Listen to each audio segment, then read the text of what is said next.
Hey y'all, welcome in, welcome in, welcome in. What's going on, y'all? Hey Karen, thank you so much, Karen. I appreciate it. And I will definitely put that to good use in the morning. Hey Soyini, welcome in. Hey T, what's going on, y'all? So it's my birthday. It's my birthday. It's my birthday. It's my birthday. And let me just tell y'all, I am just now recovering from my birthday. I'm just now recovering from last night, y'all. When I tell you, now New Year's, that should have been my indicator. Like you can't hang like you used to. Last night was definitely it. Like y'all,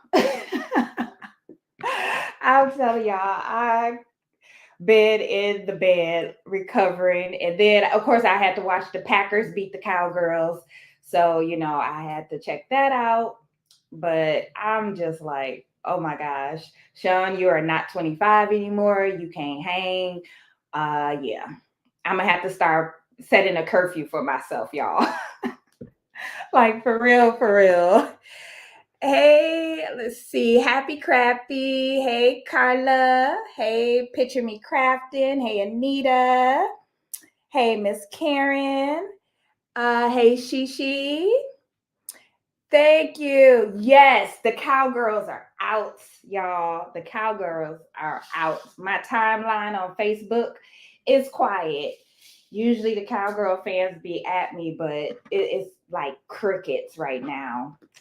So I was on there messing with them, like, why y'all so quiet today? But y'all, I can't talk because yeah, I've been recovering. Like, So I'm gonna just be blinging this tumbler that I started like probably 2 months ago, and I have not finished. So I'm gonna just kind of bling and chat with y'all, hang out with y'all for a while. Just wanted to come on and share my birthday, part of my birthday with y'all, my peeps, my YouTube peeps. So thanks everybody for jumping in. Just looking at the chat here. Yeah, T, yeah, they quiet. And I love it. I love it though. Hey Marissa, thank you everybody for the birthday wishes. Hey Vonda. Let's see. Oh, hey Kim, I didn't even see you came in. Hey friend. Thank you so much. Hey Evie. She said, not the cowgirls. Yes, yes. Yeah. And then my daughter's roommate, well, she has a couple roommates, so they're Cowboys fans. So I was like, oh, if I could, I would make her some or some Green Bay stuff, but I don't do that. But I was like, we were FaceTiming and I was teasing her roommates. Like, don't be over there looking all sad. Thank you, Karen. Hey, Jennifer. Welcome in. Thank you guys for the birthday wishes. I appreciate that.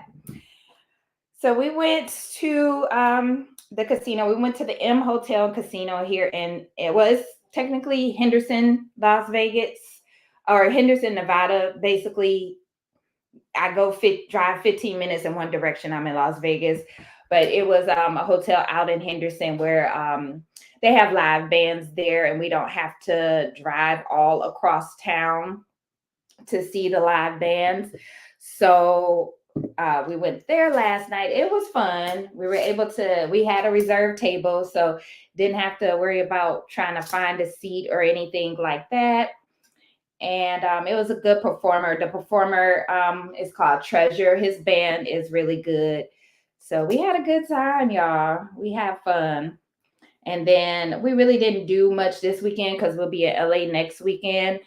And so I just was like, yeah, let's just go check out the live band, have some fun, and then get ready for Cali this week. So it was nice though. And then I know y'all see my short about the security robot, y'all. I was like, oh my gosh, I want one. Yeah, it was so cute. But I was like, what if we get too close to it and like it sets off some alarms or something? Let me check out comments. Thank you, Tianda. Thank you, Eva. Hey, Tiana. Oh, your birthday's tomorrow too. Okay, my fellow Cap. Well, happy birthday. You know, I haven't added my templates. I do have this for sale. I have to add them to my new website, Patched Embroidery. So I will be adding them throughout the week this week, as well as I'm going to start adding some embroidery designs also. But I do have it for sale, or you can email me and I can invoice you, and then I can send you the design that way too. But yes, I do have all the Zodiac rhinestone template designs for sale. I just haven't put them up on my new site yet, but they will be up there. Kim said, not wanting a security robot. Yes. But I wouldn't be using it for security. It'll be like I'm gonna need it to be in here helping me do some crafts and work on orders and stuff like that. So I basically need a crafting robot, Kim. Now that would be dope, right? Let me see. Yes, Tianda, happy early birthday. Just go back through the comments. Yeah, T, that was so funny when we seen it because I didn't even see it at first. The hubby seen it as we were parking, and he was like, "Did you see that robot?" I'm like, "Okay, you tripping? What robot?" And then we got out the car, and he's literally walking through the aisles trying to find it because he knew he saw it, and then he was like, "There we go." When I tell y'all, we were after this robot because I'm like, "Where is the robot?" And once I seen it, I was like, "Oh, okay." Thank you, Marilyn. I appreciate it. Thank you, guys. Yes, happy early birthday, Tianda. I hope you have a very, very happy birthday. Thank you, Mecca. Welcome in. Angela, thank you. I appreciate you guys for all the birthday wishes. You guys are the best. Yeah, I started this Tumblr months ago and just hadn't finished. I think I started working on it on the TikTok live. And yeah, it's just kind of been sitting here. So I was like, I'm gonna finish this Tumblr this week. Like that's one of my goals.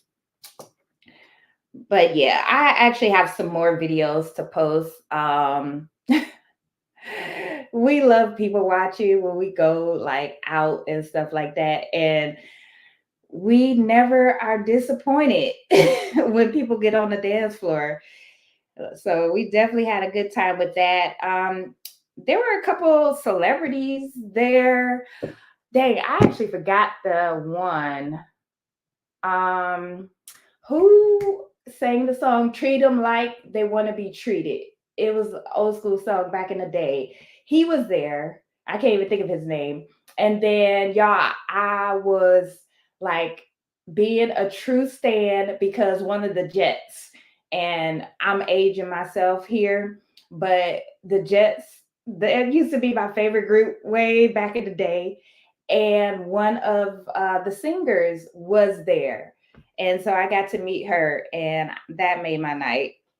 But usually, at that particular hotel, there are some celebrities. Usually, they're locals that may show up. But yeah, I was standing about that one last night. Not the Temptations. Hold on, let me look because I can't think of the name. And they said it, but you know, after a couple of cocktails, I did not remember. Hold on, I'm looking it up, y'all. Trying to think.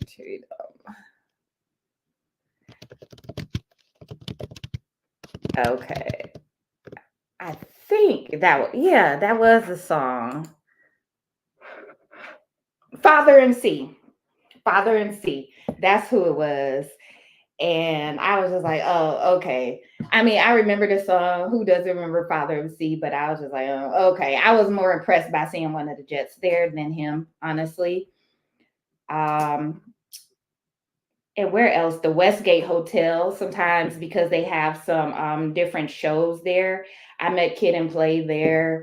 And this was actually, I think, last year on my birthday or around my birthday. I met Kid and Play because they were doing a show. So it's like you never know who you'll run into at these casinos. Some of the older school musicians or whatever, sometimes I don't even recognize them unless I was a true fan of theirs because I recognized Kid right away when I saw him. But Father MC, I didn't know until the performer had pointed him out and started singing his song. So I was like, oh, okay. And I looked over, I was like, and kept on about my business. But yeah, it was fun. The hubby always finds something fun for us to do on my birthday. Hey, Karen, thank you. Uh, yes, Karen, I love the Jets too.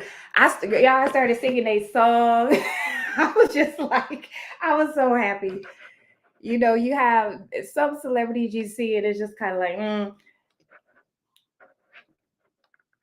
I'm just looking back through the comments, making sure I don't miss anybody.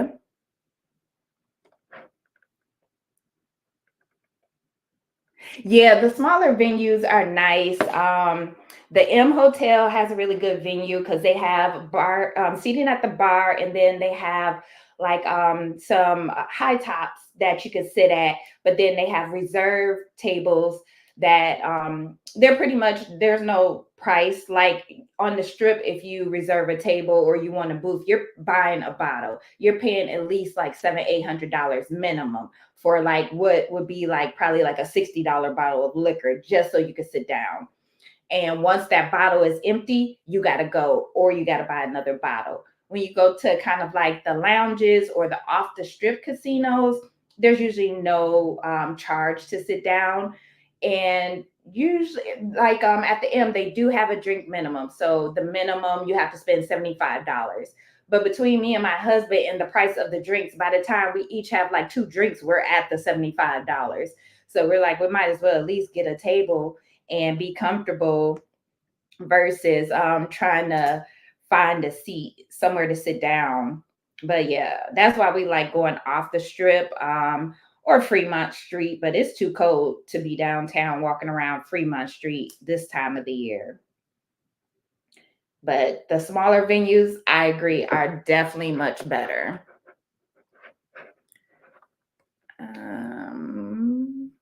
Gigi, thank you. Thank you so much. Hey, Linda. Thank you. Thank everybody. I thank all of y'all for the birthday wishes. But yeah, I've just been recovering all day and finally decided to get up.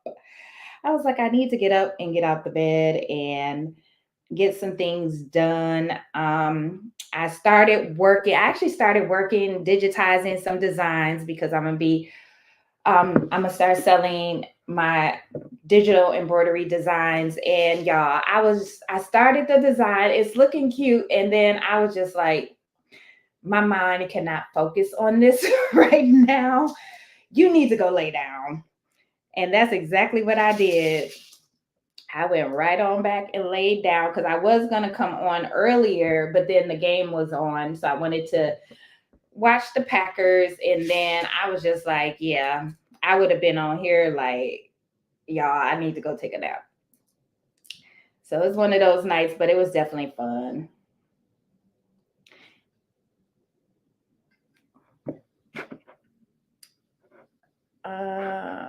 Let's see. I'm here in South Carolina talking about how cold it is in the winter. And I lived in.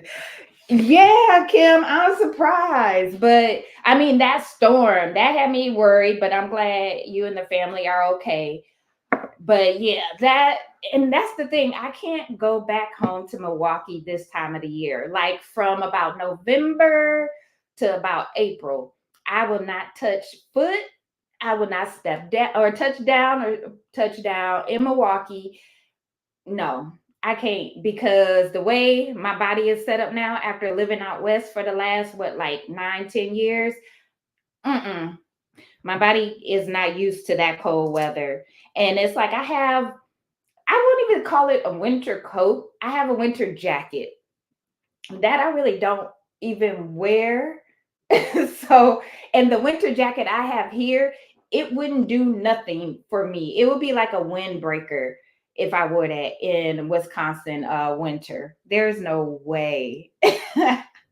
There's no way. I'm like, I would even try to go back to Milwaukee during the winter time.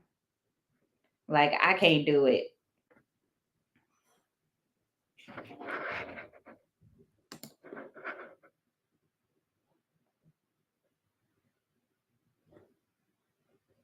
Y'all may have canceled, but a few of us there.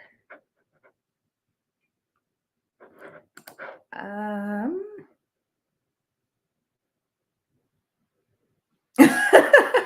you never lie. Yeah, originally from Milwaukee, Wisconsin, born and raised, and then moved out west. I lived in Phoenix for a while, for about 2 years. And then the company that I was working for, they were opening a branch here, and they asked me to come and help run the branch, the mortgage, well, the processing side. So I came over, moved over to Vegas with my company and ended up loving it here and stayed because initially my plan was okay, I'm gonna go over there, help out with the branch, get it started, and then go figured I would go back to Phoenix because I do have family there. I do have friends there. I actually have some friends that moved there from Milwaukee as well, but I ended up liking Vegas. And Phoenix is only a 4 hour drive. Like we're right, Vegas is by everything. We're like 4 hours away from everything, as far as if you want a change of scenery. So that's one thing I like about living in Vegas. I'm close to Phoenix, I'm close to LA, I'm close to San Diego. I'm not far from like Denver, things like that. So that I do love. But yep, Milwaukee raised.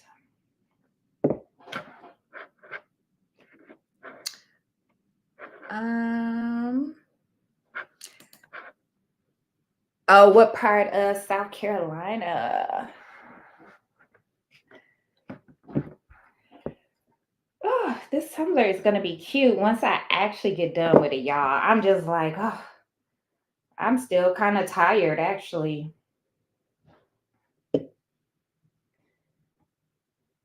Um, oh, I thought I got off track for a minute, but I'm good. I'm good.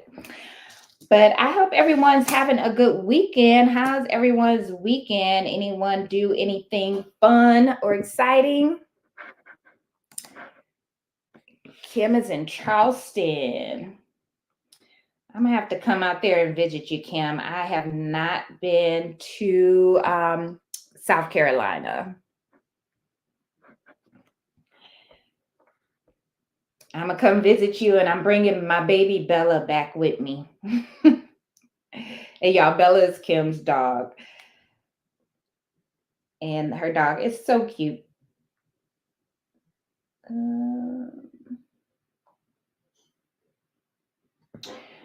Okay.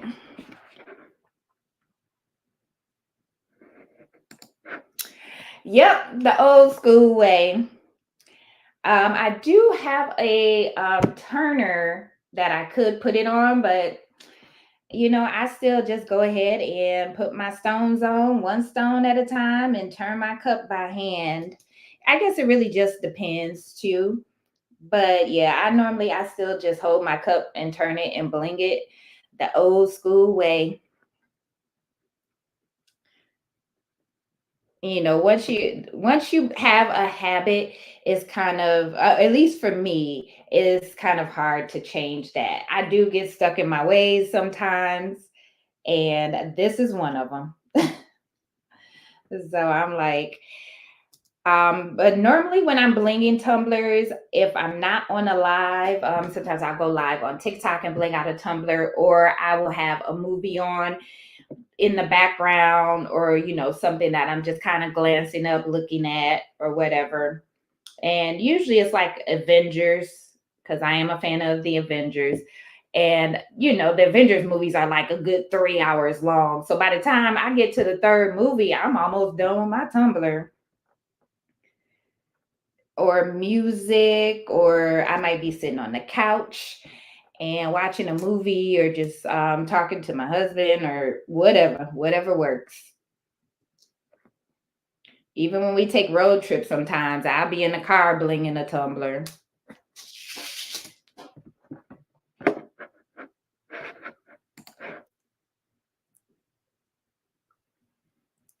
Oh yeah.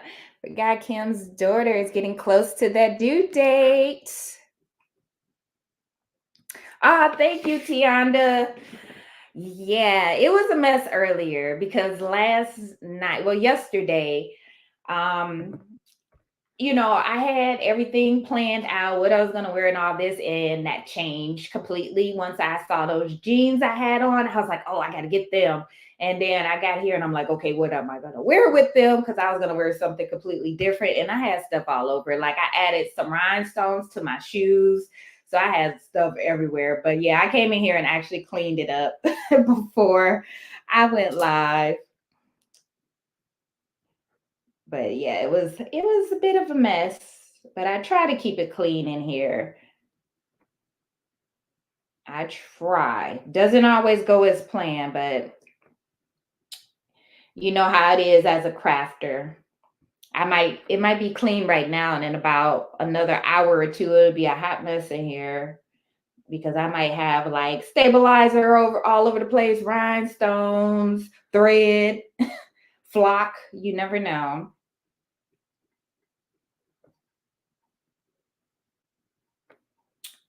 Um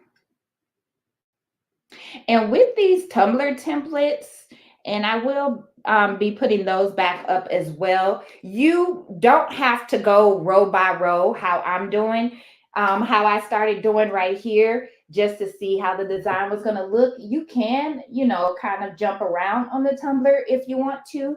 You don't necessarily have to go row by row. And that's really the reason for these templates, is if, yeah, I could just kind of work my way up in this direction if I wanted to, or just go around row by row, or however, complete one part of the hexagon at a time and then move on to the next one. So there's so many different ways, and it kind of takes the thought process out of your next stone placement, so your design doesn't end up shifting and ends up crooked or anything like that.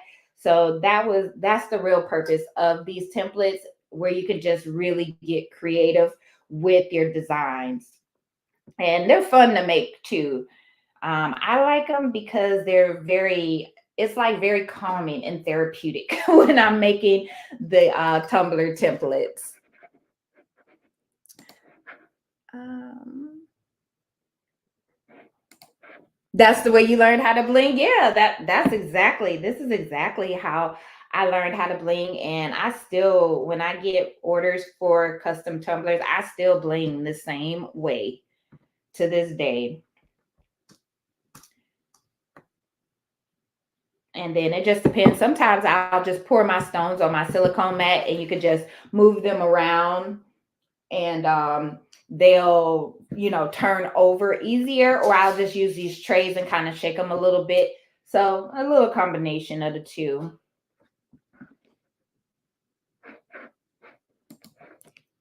Linda said, holla at her when you come, Kim.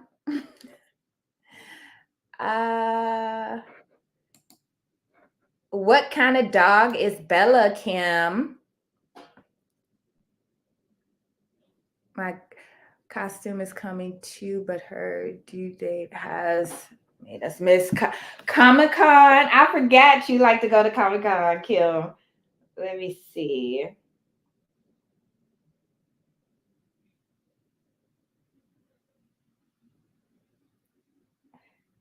Oh my gosh. Get out. Okay, Kim. I can't wait to see this. Okay, I won't show it. If Kim wants to show it on her channel, she can. But yes, I can't wait to see that costume, Kim. That's pretty slick. That I like.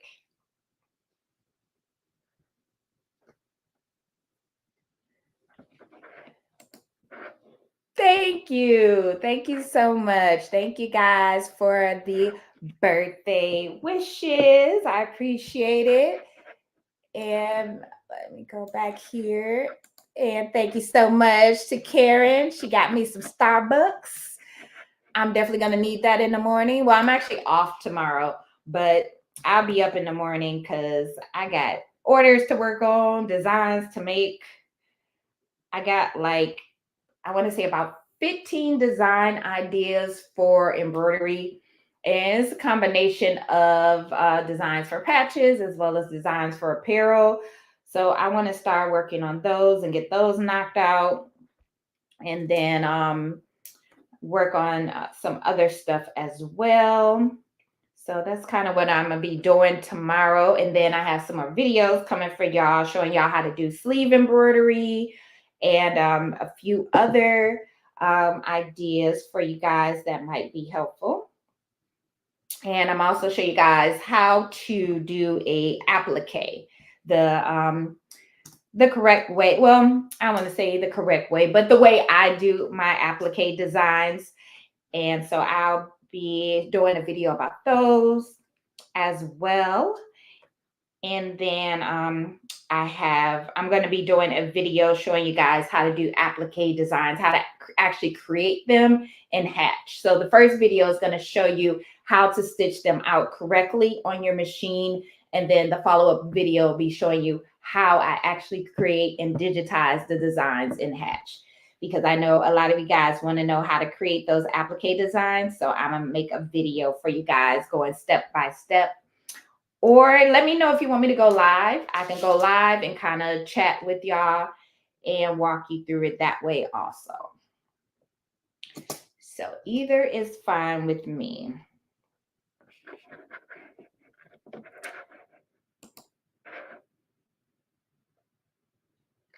I'm just checking out you guys' comments today. Oh, wow.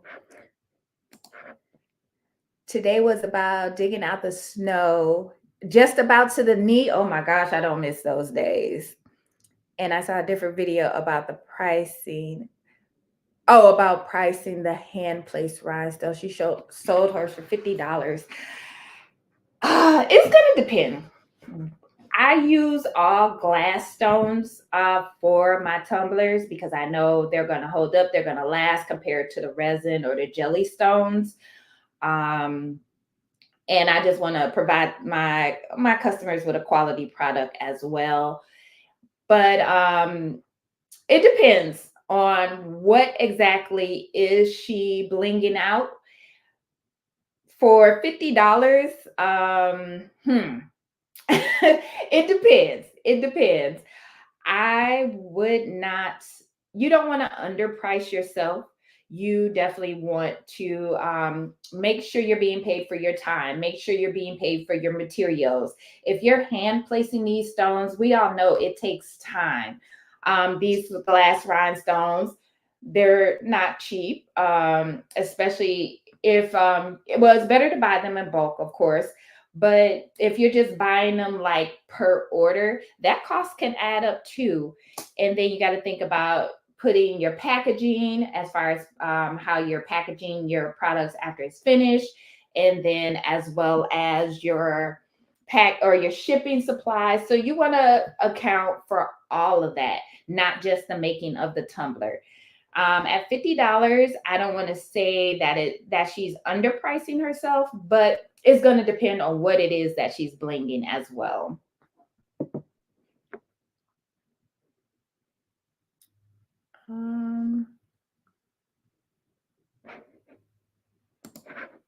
How do members access members' videos and chats? So as far as the members and videos and chats, I'm going to start creating those where it's just going to be videos for members only. And it'll be like a normal video. You would get the notification or you would see it on my channel, and then it would say members only. And as long as you're a member, you would have access to watch those videos. Right now, all my videos that I do have are, for everyone. But I have done some early releases to members where you get to watch the videos before anybody else. And then the members only chats, those I have to create directly through YouTube. So I will be making just a members only chat, as well as some other ideas that I have coming along for my members as well. So it'll have a label next to it that'll say members only when it's a members only video or a members only live.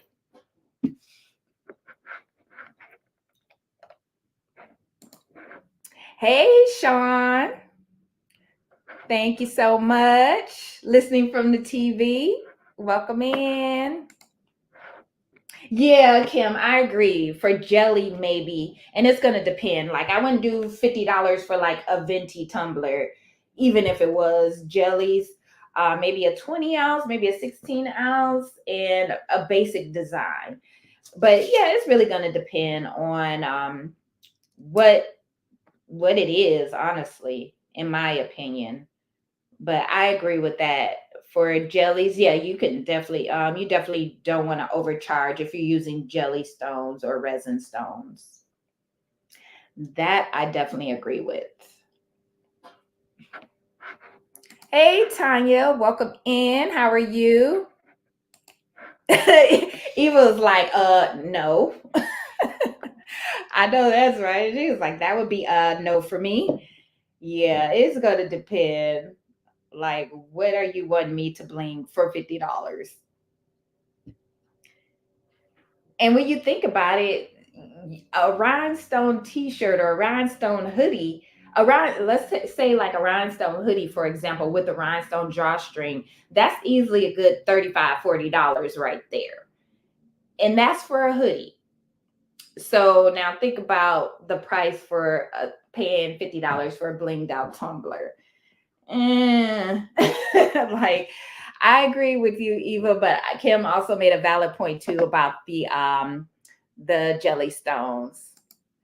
Thank you, Tanya. You're welcome, Gigi. Anytime, anytime.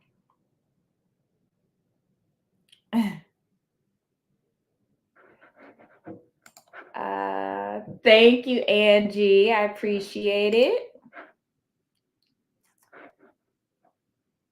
Oh, good explanation. Yeah, but just figure out the cost of your products, and this is just across the board, not even just for tumblers. Figure out the cost of what it's going to be to make your item, and then calculate that. How much time do you have to spend? Is it something you have to create from scratch? Did you and Well, I'll get to that in a second. I was gonna speak on deposits, but I'll circle back to that. But factor out all your costs for all the materials that you need, your time, your shipping supplies. You want to factor in every single cost, and then how much you're going to price your item for. So you always want to figure in every single thing. Don't just look at the cost of the rhinestones or the cost of the thread or the cost of the flock or anything like that. For embroidery, I have a fee if you need me to digitize the design. And then if you want me to stitch it out, or is it just someone might reach out and say, I just need this design digitized and then I need it digitally. Okay, no problem. But even if they say, okay, they want the design digitized and they want it on a sweatshirt or they want it as a patch, there's a fee for me to digitize that design. And that's going to vary depending on how long this design is going to take for me to digitize.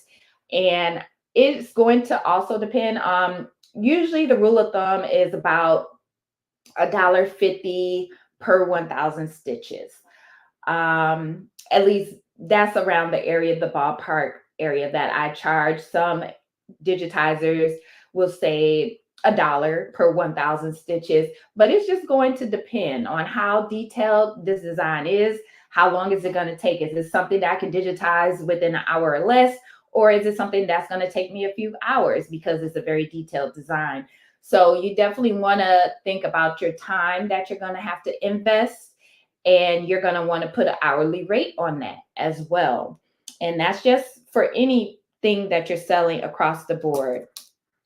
Don't undervalue your work. Don't feel like you need to lower the cost of your work because of competition. If a person comes to you and say, oh, well, such and such said they will only charge me this much, well, you should probably go ahead and have that person make it, because I can't meet that price based on my cost and my time that I have to put into this. And, let them, hopefully they get the quality product that they want, but never undervalue yourself or undercharge just to get a sale, because you don't want to become that person or known as that person, because word of mouth, and a person will tell a person who will tell a person that I only paid this much for this. And yeah, it'll bring you more business, but you're also, that's time. That's time that you should be getting paid for.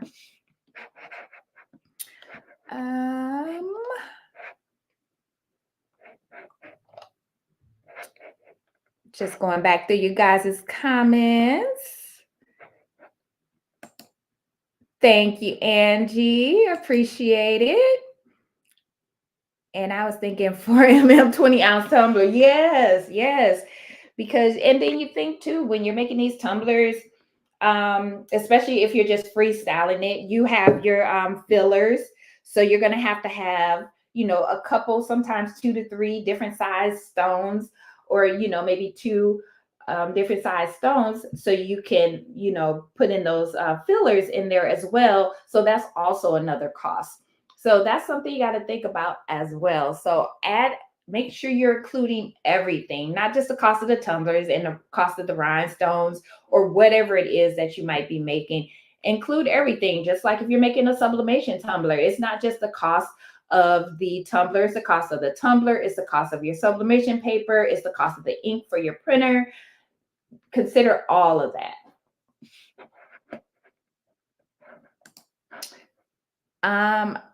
I haven't even heard of jelly stones, only glass and diamond cut. That's all I ever use. Know your worth for sure. Exactly. I have some jelly stones in the other room. Let me grab them so I can just show you real quick.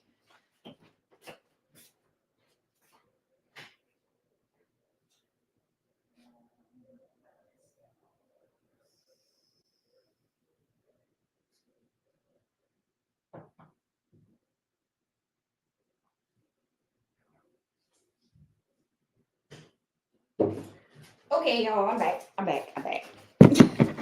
So these would be considered jellies, where they're the same color all the way on both sides, front and back. And so they look just like that. A lot of them are AB, so they do give off a really good shine. I'm not knocking jellies. I've made tumblers and other items with jelly stones, but it's just when I get a custom order, I'm using glass just because I know they're gonna last and over time, and I won't have any complaints or any issues compared to the jelly or resin stones.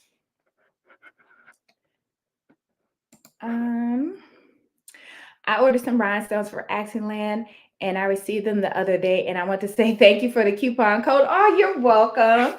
Yeah, let me drop that just in case somebody wants to order some good quality rhinestones. Hold on, where did my comments go? There they go. So all things Sean 15. Yeah, these are Axiland stones that I'm using now on this tumbler here. So these came, and these are the citrine and then crystal AB. And these are size SS20 that I'm using, or 5mm. But I'm glad you liked your stones, Angie.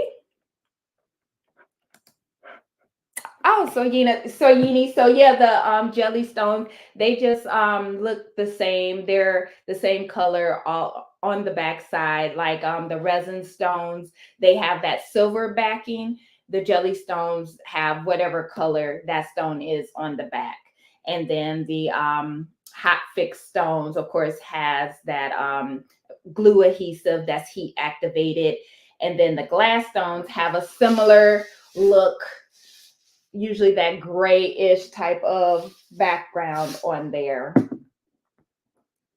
I just like the way the glass stones look. They seem to give off a better shine, especially in the sun when you're using glass stones compared to resin or jelly stones. I don't match my prices. My price is my price. Facts. Facts. Kim, I'm gonna need you to put that on a shirt. I'm gonna need you to put that on a shirt. Like my price is my price for real. And some people don't get that. I understand you could get it cheaper somewhere else, but this is what I'm charging because I know my work and I know I'm going to give you a good quality product. I know I'm going to put my time into it and take my time and not just rush through it so I can make some money. And then circling back to touching on deposits. Y'all do not be out here accepting orders without at least getting a deposit or charging the full price up front. I've heard and seen before where, a person, it's like, oh, I created design, I'm good. I take their word for it. And there's no deposit or they don't charge. And then you might make, say, 25, 30 t-shirts. And then they're like, oh, I changed my mind, or I had somebody else make them. And now you're stuck with these t-shirts that most likely you might not be able to use unless it was just like a basic slogan or saying or something like that. You might not be able to use those items. So that's time and money wasted. So if you are accepting custom orders, make sure you have an invoice. Make sure they agree to everything. Make sure you have an email chain sending with that an invoice attached saying, hey, here's your design. Do you want me to make any changes to this design? Are you okay with what this is what we're agreeing upon? And you have that paper trail just in case a person tries to dispute anything. But always have a paper trail when you're doing custom orders. If it's someone that and sometimes that can be a thin line as well. How well do you know this person? I only will do this for a very select few people where I'm like, okay, they're good. Let me go ahead and, get this out the way. I know I'm gonna get paid. And then, there's some where you're not unsure. If you don't, especially if it's someone you don't know, always charge a deposit or charge the full price up front. Usually I'll say, okay, it depends too. If it's just a small order, I'll just say, yeah, give me a deposit half now, and then you can pay the half once the order is finished and I'm ready to ship, and I can provide you that tracking number. Otherwise, if it's a larger order or something that seems a little sus, I'm gonna need the full amount up front. So yeah, make sure that you are invoicing, make sure you have a paper trail, and make sure you're charging for what you're worth, for what your work is worth, and you're charging for your time, because you don't want to end up with the short end of the stick.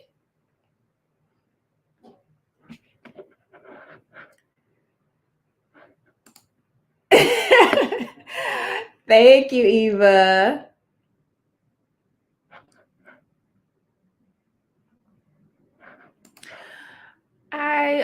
Do you have a schedule of which craft you do daily, or do you go by orders?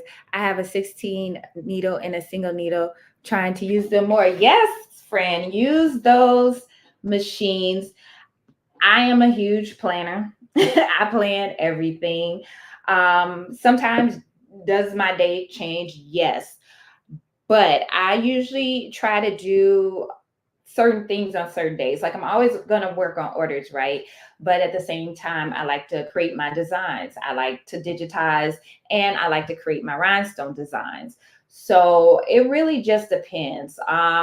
Usually on my off days, I will use that day, one of my off days for content. So I'll usually batch content. So in some videos, you might see me with the same shirt or something on. I was probably creating content that day in batches. But I like to at least do maybe a few videos, get those out the way, and then any shorts or reels or anything like that that I'm going to create. So it kind of varies throughout the day. I definitely do work on digitizing. I would say probably about 6 days out the week for a minimum of an hour, because whether I'm working on a design that I want to create, or if I'm just practicing on something, trying something new, or I have an order for digitizing, but I make sure I'm usually digitizing at least an hour or so, pretty much every day, because I like to create designs. Um, but it changes, even though I kind of try to have my days, what I'm going to do for that day lined up or mapped out on my planner. It changes because I might be like, you know what? I just thought of a new design. Yeah, and then it'll shift from me working on one design to another. And yes, that's one thing I have really bad, is that me and my multitasking, like I'll be digitizing probably 2 or 3 different designs at the same time. So it really depends. But I really don't go off of orders. I don't base my day off of orders. Orders are going to come first, of course, but I kind of work around that, because orders are going to come in, orders are going to happen. And I would say just kind of, but outside of orders, kind of stack your day. Maybe you want to work on embroidery maybe for a couple hours. And it's going to depend. It might be longer than that, because what if that design takes 45 minutes to stitch out? So, you know what I mean? And then what if you decide you want to create some designs? So just kind of have a layout and then work around that. No price matching, right? This is not Walmart. Like, we don't price match over here.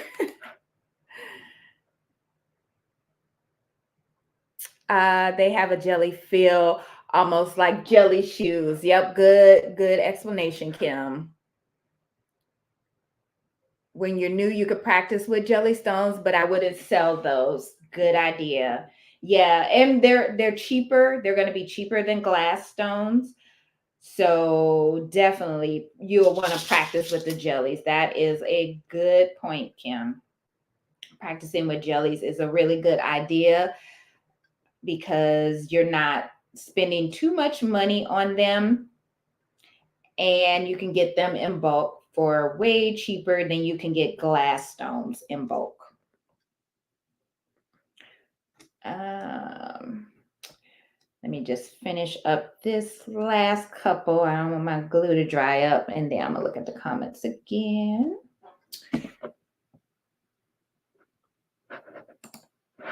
Yes, always know your worth. That is facts right there.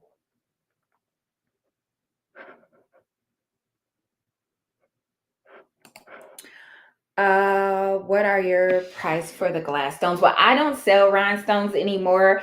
I used to, but I wanted to more so create designs. So I got out of selling rhinestones, but Axiland, you can get your stones from there. I do recommend them. I buy my stones from there. I have been for years. They have 2 different brands. They have their Christax brand, which is their in-house custom stones. And then they also have LA Wing stones. I'm using LA Wing stones on this tumbler right now, and the quality is really good. You could probably get, what is the gross? I want to say 250 gross. I might have to go grab a bag just to make sure I'm giving you the right number. But for like $16, like you can get a huge bulk bag for like $16. Plus, you'll get my discount on top of that. Otherwise, their Chris Stacks brand, I want to say it's about $22, $23, and you also get a discount off of that. And the quality is just a lot better. I like to use the Christac stones for my rhinestone template designs. And then I like to use their LA wings for my tumblers. So, and these are hot fix. The stones that I'm using, these are hot fix stones. So you can glue hot fix stones onto a tumbler. You don't have to just use regular glass stones. These are glass hot fix stones. So you can glue hot fix stones onto a tumbler.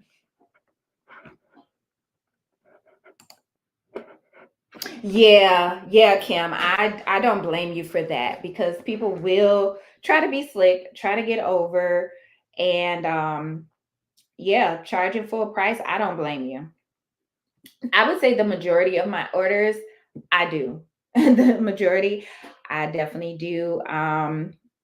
The teacher that ordered all the keychains, those I actually did a deposit for her, and then she paid for the balance once I was finished. So it's kind of hit or miss for me. It's really going to depend as far as a deposit. Normally the full cost up front,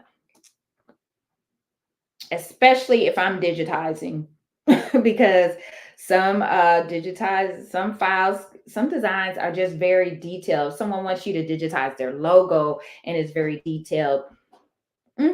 Yeah, it's like this is going to be my fee to digitize the design for you, regardless of if they just want the digital design or if they want me to stitch it out on a garment for them.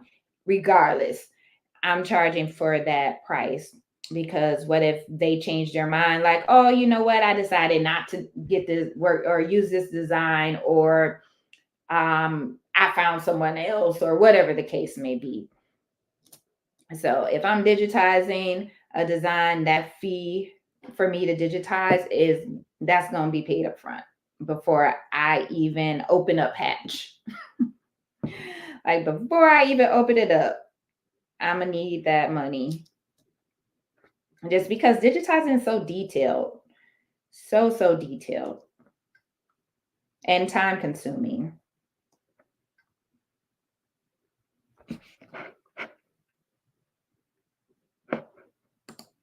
Oh no, I don't sell the stones. Axiland Rhinestone Depot. That's where I get mine from. So I don't sell stones anymore. I used to, but got out of it.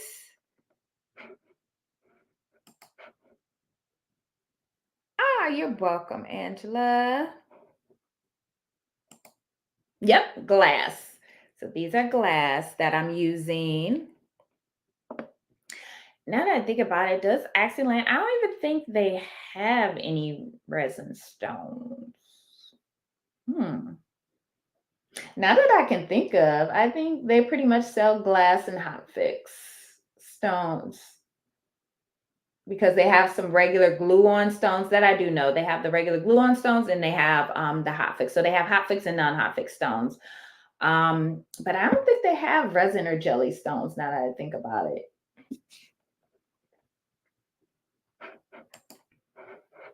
Do you charge for extras for revision? Like the first one is free, but now as far as revisions, it depends. Like, is it a mistake that I made? If it's a mistake that I made, that's going to be free. I'm going to correct that design and then send you the corrected image. If they're asking for revisions, could you add this on, or could you change this? Yeah, normally that's going to be an extra cost if you're wanting to make revisions to design that. If you've already approved this design, if we're still going through the negotiation process and you haven't approved the design, then you're free to make any changes or revisions, or, to the design before because I haven't even started at this point. But once I've created that design, or if I'm already working on that design, once I get that approval and I'm working on that design and you want to change something, there's an extra fee for that because you agreed to this and now you want this, or you want to add this, or you want to change this.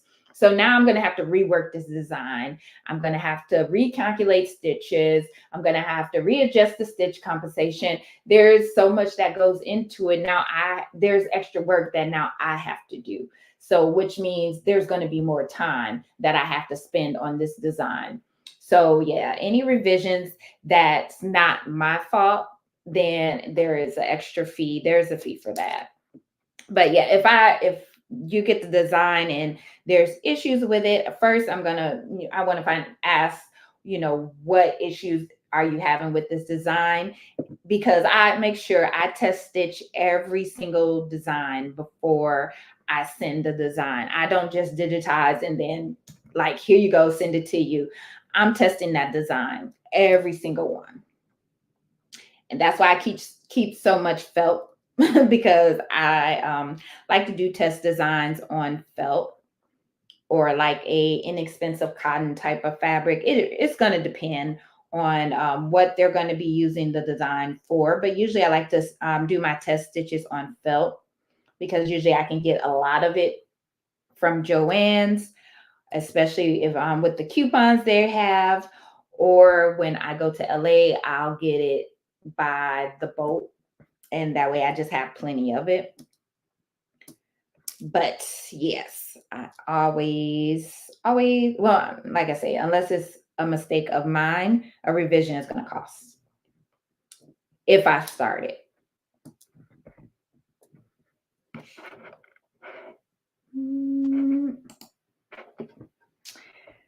But yeah, what other questions y'all got for me? Y'all rocking and rolling today.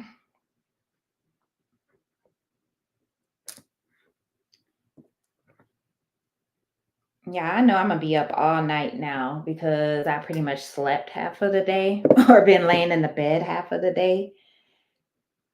And hubby has to go to work tomorrow, but I don't. So I would probably be in here just working on stuff.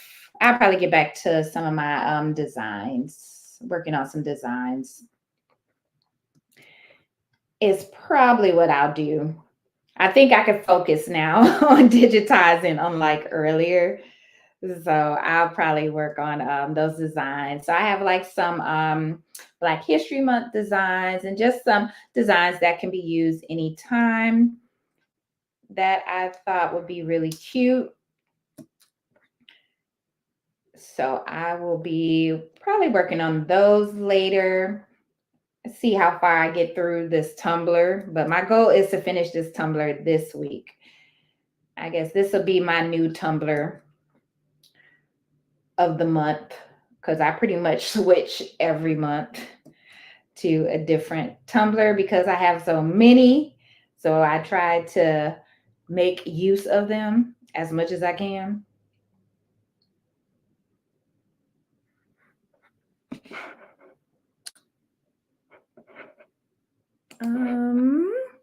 Thanks. That happened to me. I was working on a custom order and they changed their minds like 3 to 4 times.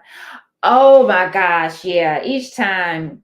And that's one thing I do. I do have that on my invoice is that if there are any, if you want any changes to the design, there will be a charge. So when they're signing off, or even if they're not signing off on the invoice, they are sending an email confirming, and that's their digital signature. So they're agreeing that if they want changes, they're going to have to pay for them. There's going to be a cost for that. Because yeah, can be a lot of work that goes into a change of a design. And with rhinestone tumblers, no, that's kind of set in stone because I can't go back and switch up the design and I'm like halfway through the cup. Like, no. What you order is what you're going to get. So yeah, that As far as tumblers, stuff like that, there's no negotiating on that because you can't go back and take the rhinestones off. Like once these are on there, they're on there to stay.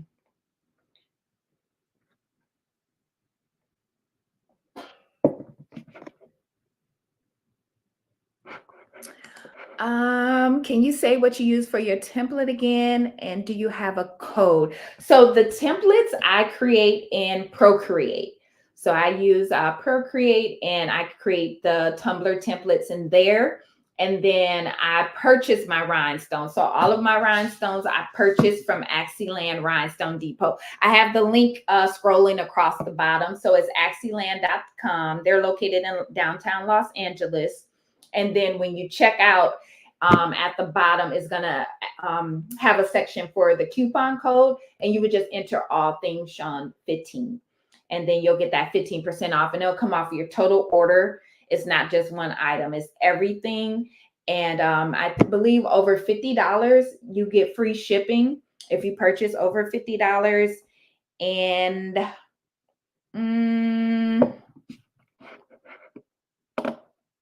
hold on, I got sidetracked. Oh, I saw some email pop up.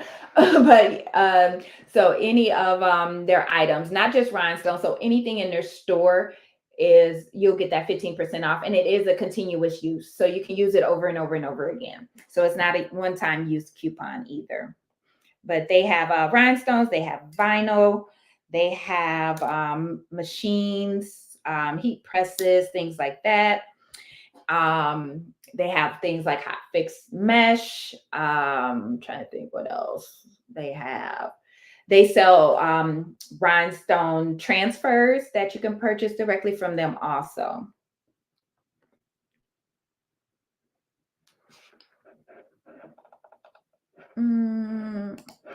Oh, what thread do you prefer? I like to use Madeira's thread, but I also like Nubro thread. There you can get their thread off of Amazon, and you can usually get it like if you have Prime, you can usually get it like the same day or next day sometimes. But I use either Nubro thread or Madeira. And I do I have a link for Madeira? No, I don't have a link for Madeira, but I'll leave it in the description box after this video. I do have a affiliate link for Nubro thread, and I will add that in the description box as well for you. But yeah, I would say Madeira, Nubro thread. There was another thread company. Dang it, I wrote it down somewhere that I want to try out as well.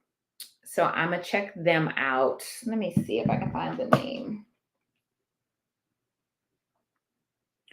Because I saved it somewhere and now I got to try and find it. I'll have to look it up and then I'll drop it for you guys a little bit later. Oh, wait, is this it right here? This is it. I'm just trying to find a name for you guys because I just came across them, Candle thread. And so I wanted to check them out. They're supposed to have, you know, pretty much all the colors under the sun, like Madeira. They have their color cards and their charts and things like that. So I want to check them out and see how their threads are. I've seen good reviews and I've seen some not so good reviews, but I always like to test things out for myself just to see, you know, how the product is. Hey, Zelda, thank you.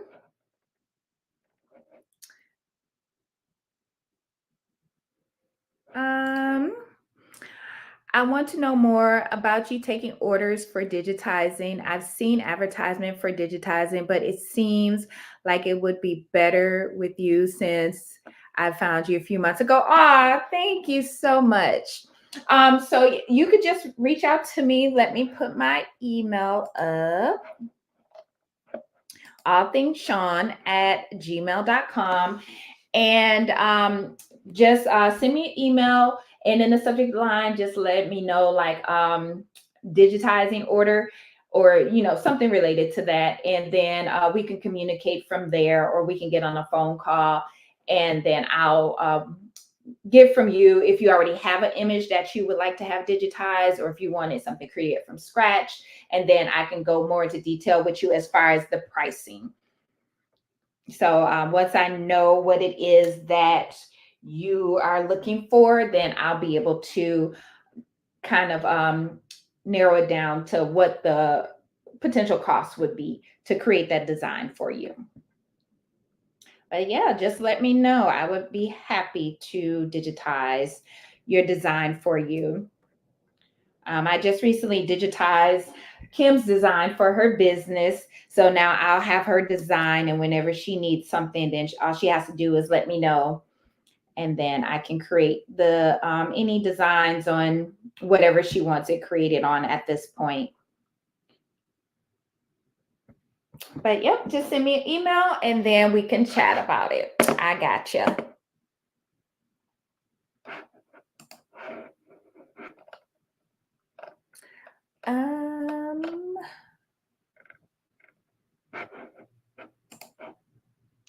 Thank you, Dee Dee. Thanks, Uni. Welcome in. Welcome in.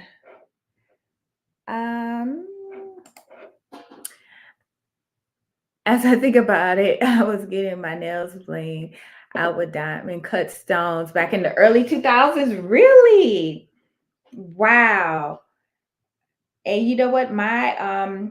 Well, when I was going to my nail tech, she was doing stones on my nails. And I was actually selling her the stones because I was selling rhinestones at the time. So it was like a win-win. But wow, back since the early 2000s. And I did used to see ladies with their nails with the stones on there. I'd be like, oh, those are cute. But I've never been a big person when it comes to nails. Usually my nails grow out pretty strong and pretty good. Sometimes I would just go get my nails, my own nails done. But now I'm just kind of like, yeah, whatever. But back into the 2000s, yeah. Look at you out here being a whole trendsetter. Yeah, some of those blinged out nails be so cute. Like Cardi B's nails, her nail tech, those be so cute, but I couldn't have my nails that long. But her designs be really, really cute. Let me grab my lip gloss because my lips feel chapped. Not chapped, but dry.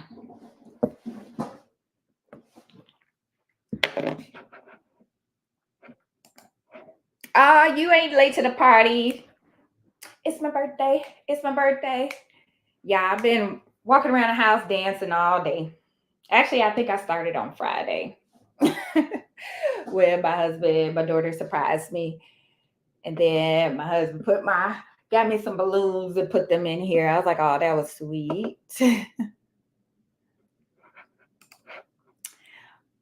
No, what stones do you use for your t-shirts? I use SS10, the majority of the time, size SS10 hot fix rhinestones. I use Axiland's brand Chris Stacks. So those are the stones that I use for my t-shirts. I use their LA Wings for my tumblers. So I use their Chris Stacks crystal rhinestones, or their in-house made rhinestones for my t-shirts. Hope that answers your question. If not, just let me know.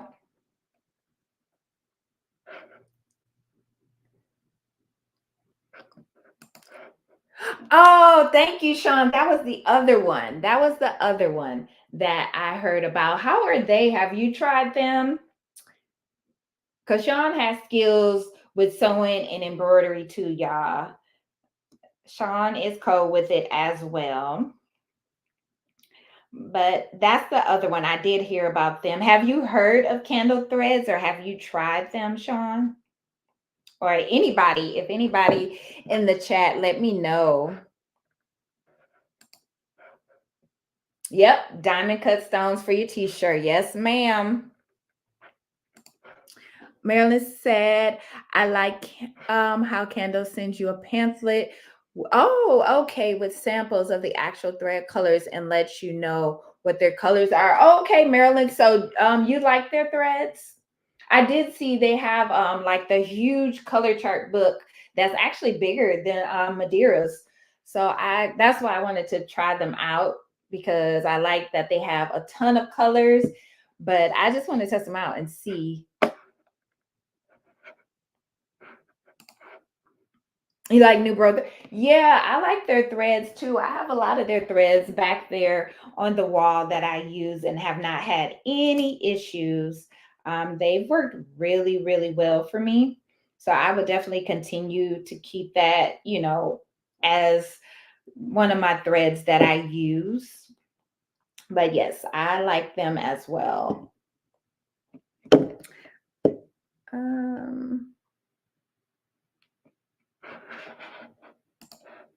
Yes, ma'am. I will have that done by tomorrow. I did start working on it. So, yep, I will have that done for you tomorrow. And then I'll email you. My stone turned upside down, but I got it. I'm good. But, yep, I got you tomorrow, Eva.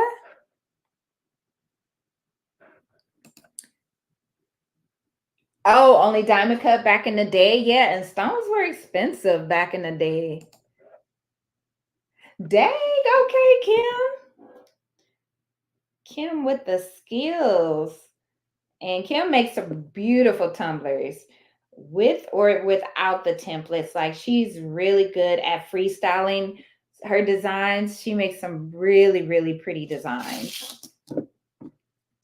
So if you guys are not following her, make sure to follow Kim Copper Hue Collections on YouTube. And so y'all can see her work.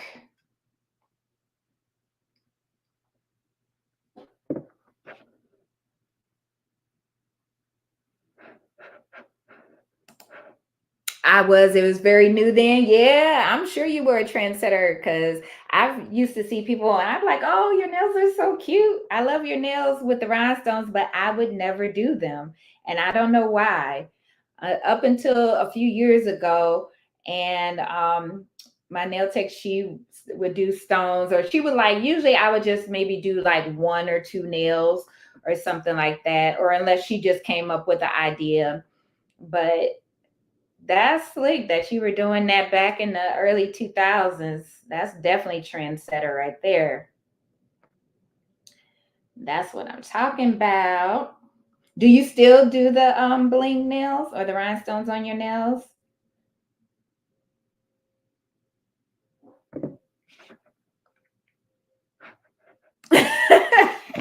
I think we all are today, because I was over up here in the beginning standing about the Jets. And I'm talking, when I say the Jets, I'm talking about the singing group from back in the day. So I definitely dated myself. But that was like one of the highlights of my night last night, besides the robot. Besides the robot. And then the guy that was standing next to us also taking a video of the robot. He's like, what if somebody took it? I'm like, I'm pretty sure they'll be able to find it. And I'm pretty sure it's going to be jail time behind that. Taking a robot from a casino. That'll probably be like trying to steal some money from a casino. They going to be at you. But yeah, that would be funny if somebody did. Now I that's what I was saying earlier. Like, I want me a robot to help me out with my crafts. Like, I'm gonna have to teach it how to work on orders or something. Y'all gonna come into my live. I'm gonna have a whole robot up in here.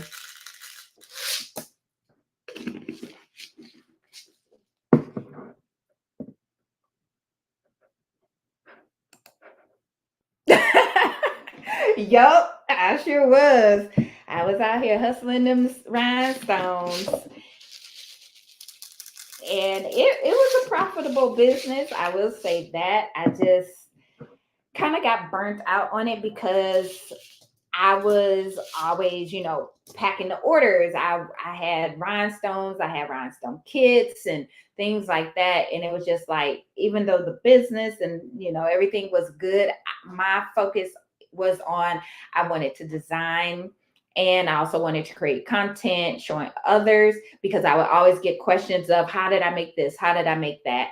And instead of trying to explain it, I'm like, well, I could just do videos about it. And that's when I was like, well, maybe I should start a YouTube channel.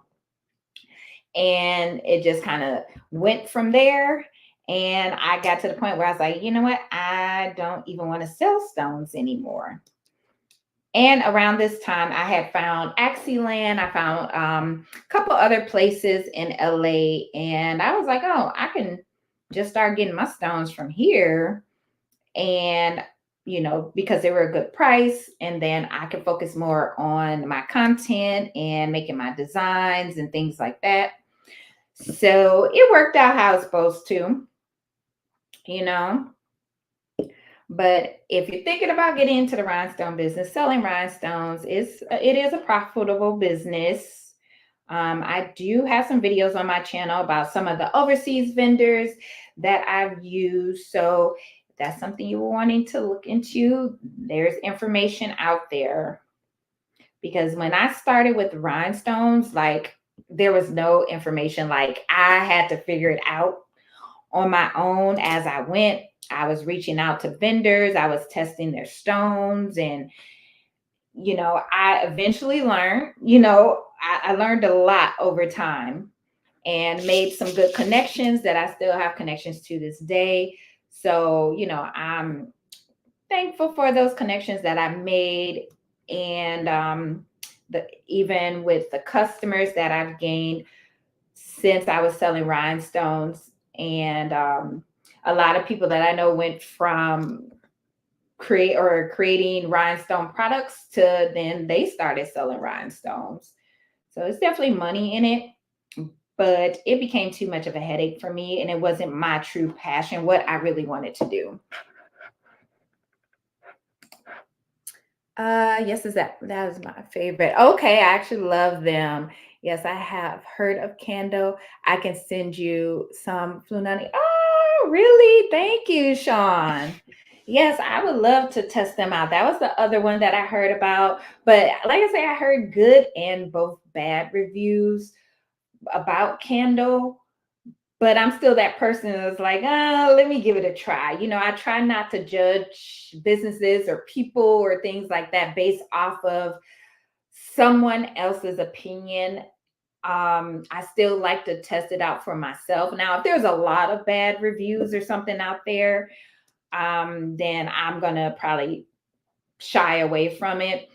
But I still want to, try them out and see what they're like. But thank you, Sean. I appreciate that. I barely use the thread and am a newbie, so not sure about them. Yeah, okay, Marilyn. That's fair. That's fair. Well, keep me posted, because I would definitely want to know your opinion. I'm going to check them out and let you guys know what I think as well. But yes, Sean, I'm definitely going to have to take you up on that offer and test them out, because I've heard a lot of good reviews about that company as well.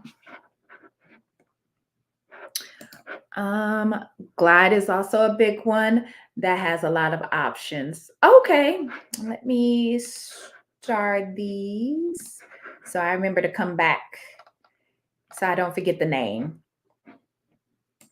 All right.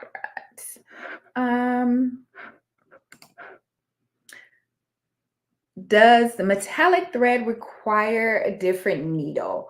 If the needle is going to be based on more so what type of material that you're going to be using. I have a love-hate relationship with the metallic threads because not all the time, but sometimes they tend to break. The upper thread ends up breaking. occasionally, not all the time. But I love how the metallic thread looks after you've stitched out your design. So it's kind of like a love hate relationship with them, with that thread. But your needle is going to be based on what it is that you're stitching on. So that's really what you want to use when you're selecting your type of needle that you're going to need for that particular project.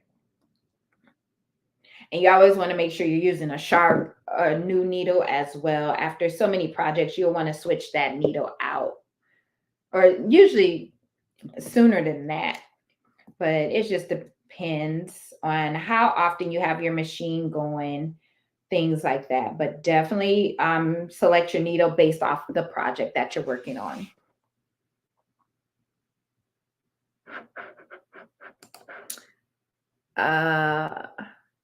Oh, the designs were called bedazzles back then. Oh my gosh.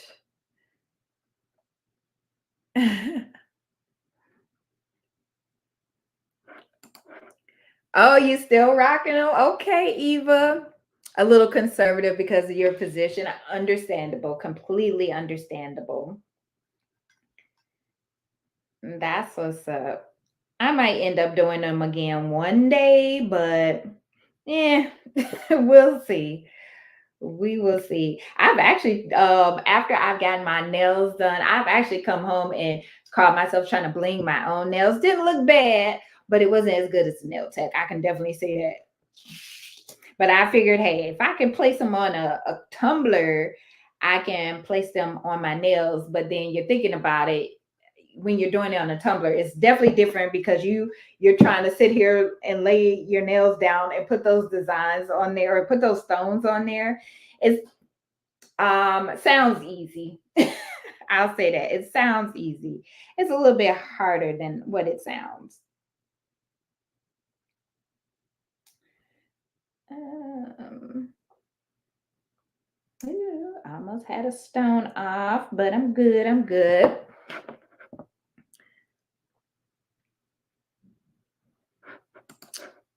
Sean said some metallic does, Zelda. Kingstar and Madeira have ones that do not require a different needle. Okay, there you go. Thank you, Sean. Sean, I like the shirt you have on. Thank you. Thank you so much.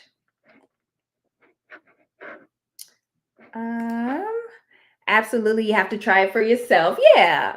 Yeah, but I definitely listen, especially to other seamstress or embroiderers or whatever, to kind of get their feedback. What do they think about it? Because they, may or may have not used these particular threads or whatever it might be, just to get their feedback. And then I may still try it out, but I keep that feedback in mind.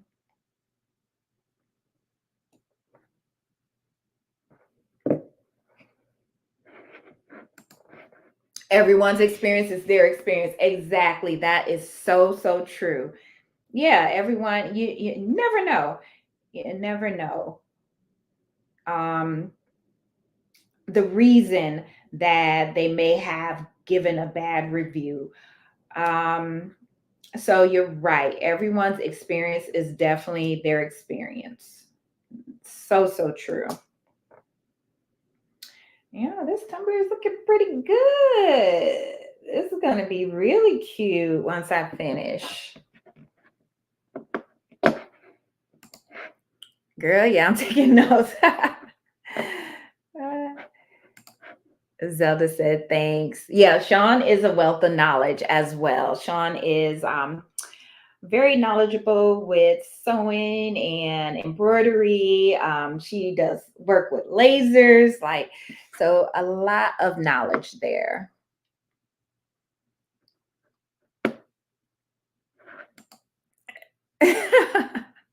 Wow, bedazzler. That is crazy. I can only design rhinestone nails. I do acrylic and gel nails. Do you, Kim? There's money in that. in making the custom, especially like the press-on nails. There's money in that. But that is nice that you do that as well. Why is my row look off? Oh, I just need to push it down. My eyesight is not doing what it's supposed to do today. Like, yeah, I think I'm still exhausted from last night.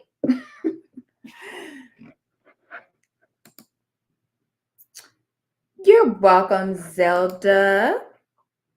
Some machines just run some threads better than others. That's true. That's true. Because I might have a thread that might break for whatever reason on my PE 900, but on my diamond designer or designer diamond, no issues. No issues at all. So yeah, it is almost machine specific. Sometimes that is true.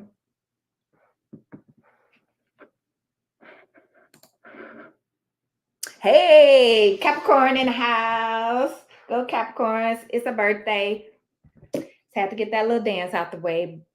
But happy birthday or happy belated birthday to you as well. And I hope you have an amazing birthday.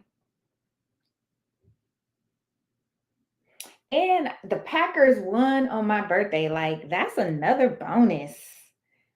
We beat the Cowgirls out. That's how I wanted to kick off my birthday, with the Packers for the win.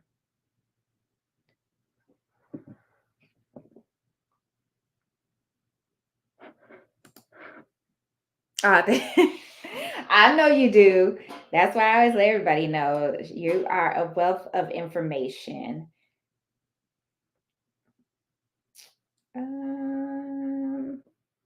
Wait a minute. What's that supposed to be? Oh, yeah. Thought I got off track, but I'm good. Thought I put the wrong color down.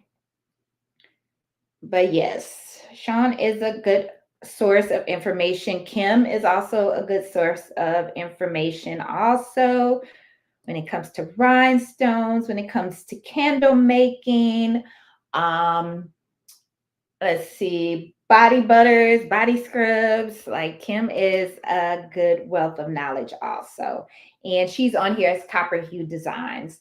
So you guys make sure you follow my peeps, Sean and Kim, because they share some really good information on their YouTube channels.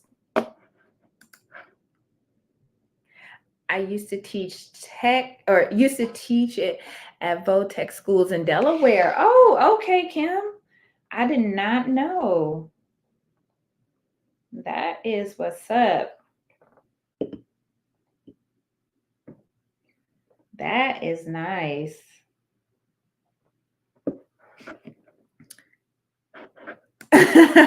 You said get your hustle on, girl. I know that's right. Sean, do you bling the entire cup or just a portion? So I'm kind of all over the place a little bit. So I'm actually going row by row, and then I'm kind of, a couple of them I started to do like the hexagon, like fill in the full design or that full little area. I'm kind of going row by row, and then I'll fill in the hexagon, and then yeah, so I'm just kind of switching it up. Honestly, because with having the pattern already sublimated on here, it takes the guesswork out of it, so I really don't have to think about it. I mean, I still have to watch how I'm laying my stones to make sure they're being placed correctly. But yeah, I'm kind of a little bit all over the place with this tumbler. But it's looking good. It's looking good. I'm liking how it's turning out.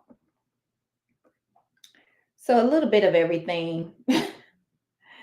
Kind of doing it in sections, kind of doing rows.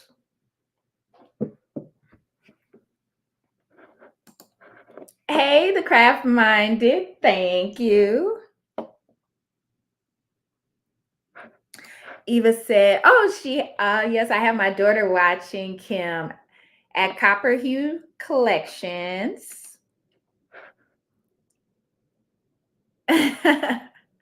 Yes, multiple streams of income. You never lied. That is one thing that my dad taught me. I saw him as a kid, you know, as a teenager, as a young adult. He worked a job, but he also ran a business. And it didn't click back then. Like, why don't you just quit your job and run your business? Your business is doing good. And he's just like, you should always have multiple streams of income. And he always said, if you lose one stream of income, would you still be able to maintain the lifestyle that you're currently living? So always have multiple streams of income. And if you lose one source of income, you always have other streams of income to back you up. So yeah, back then, back in the day when of course, as a kid, I didn't understand that, but I definitely get it now. Definitely. And being in this craft world, it is a good idea to have multiple streams of income because there's so many options out there. So I definitely agree with that. Always have another stream of income, passive income. I like when I can make money in my sleep. I don't know about y'all, but I do. So having those multiple streams of income is a must for me. Is a must.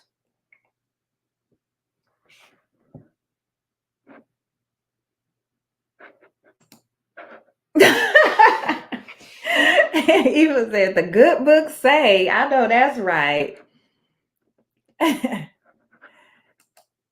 Yes, ma'am. Y'all already know. Have those streams of income.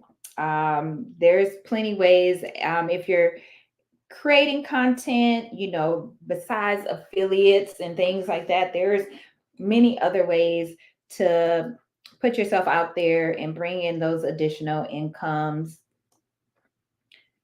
And just do your research, make sure the companies that you promote are reputable companies, companies that you shop at. You definitely don't just want to promote something that you don't even use or that you haven't tried. Any link that I use or that I have, I've tested, I've used them. And, if I feel like they work great for me, I let you guys know. I drop those links, I drop those names like, hey, I get this from here. I've tried this out, or companies where I get good service from. I'm gonna definitely let y'all know about that. And again, that's just my opinion. Definitely test it out for yourself. But if it's a company where I've gotten bad service, I'm not going to recommend that to you.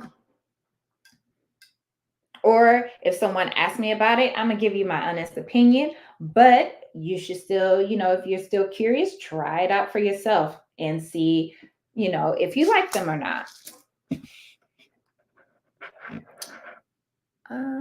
Hey, Tammy, thank you. Thank you so much. Real talk. Take your job's monthly salary, divide that by 5. Can you survive? Exactly. That's facts right there. That's facts right there. Because I like to shop. Love to travel. And, if I didn't have my job tomorrow, would I be okay? That's something that you want to think about. Because I mean, yeah, you can make money as a content creator, but y'all seen what happened over on TikTok where shops were getting shut down and people were without money and they were stressing and it was putting them in a financial bind. Even social media is great. These apps are great. We can network, we can share what we know with others, we can learn from others. But if if you went to log into your account and your account was not there anymore, would you be okay? Would you be able to survive? Do you have another outlet? You want to make sure that your subscribers will be able to follow you or find you on other platforms. You shouldn't just hone in on just one social media platform. You want to put yourself out there so if something happens to one, people will be able to find you on another. So, yeah, you definitely want to have those multiple streams of income. You want to build your community, have multiple ways for people to reach out to you. Have an email list. Have a email list. That is key, especially when you're first starting out and as you grow. Um, Having people subscribe to your email list will be very helpful. That's another way that you can reach out to your community. You can reach out to your customers, things like that. So, multiple streams of income, multiple ways for people to find you and know about your business, your brand, your craft, what it is that you do. So always be open to not just multiple streams of income, but also making sure you have multiple ways for people to find you to help you grow as well. Drop your Cash App, Michelle. You know what? I don't use Cash App, but I do have Buy Me a Coffee set up. Let me find that. Here it is. Yeah, I just don't trust Cash App. Like I'll use Zelle, but Cash App is a little sus to me, especially when they had that issue where like people's money wasn't deposited. I mean, I wouldn't use Cash App as my main bank anyways, but that just I was like, oh,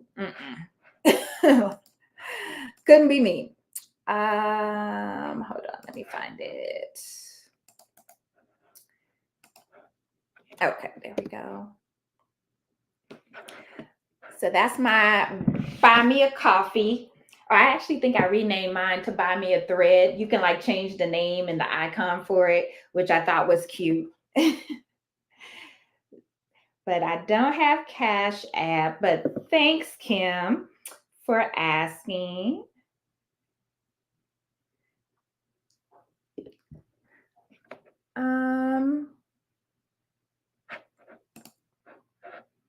Oh, here's another challenge. Google yourself. How are you showing up? Yes, that's a good one, Eva. That's a good one. Like, what all comes up? Is it your business that's going to come up, or somehow your social media, or you know, your criminal history, or whatever is gonna come up? That is true, Eva. It's so true. And you should Google yourself anyways, because people be out here doxing. Some of these companies will drop your information. So you should be checking that anyways, because nowadays in this day and age, people is out here crazy. So you want to see what is out there, and definitely check on that. Check what is showing online about you. Good tip, Eva. That's a really good one.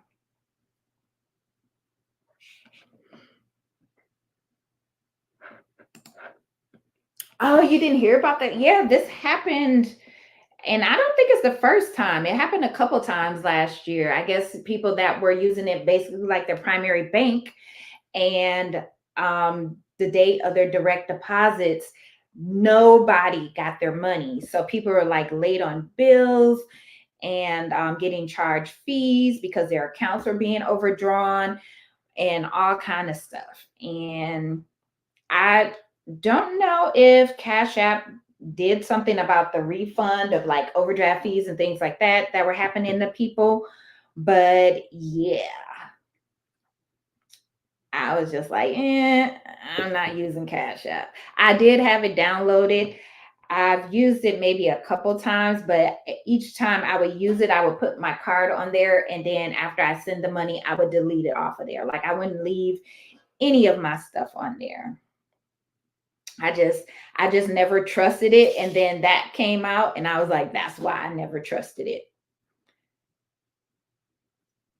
I mean, I could see it if you're, maybe at a dinner and you need to cash up somebody some money or whatever the case may be. But and as a business, you definitely should have, hold on, did I? Okay, no. You definitely should have like some form of payment set up, even if you don't have a website, be able to invoice, set up a Stripe account, set up a Square account or something like that. Um, because some people will go somewhere else just because they're like, I don't want to use Cash App.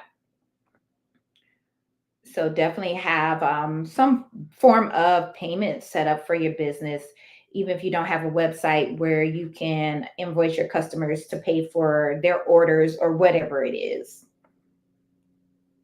So that's why I don't use Cash App, because they be out here having issues. But I ain't knocking it, to each his own. I just don't prefer it.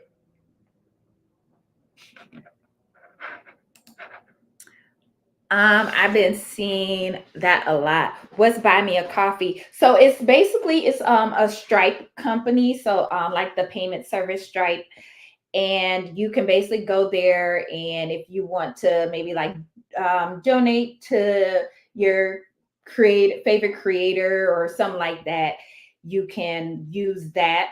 I mean, that's why it was created for creators in mind, and you can use that to buy them a coffee, or just say, kind of just say, hey, thanks for the content or whatever reason. But you can set it up.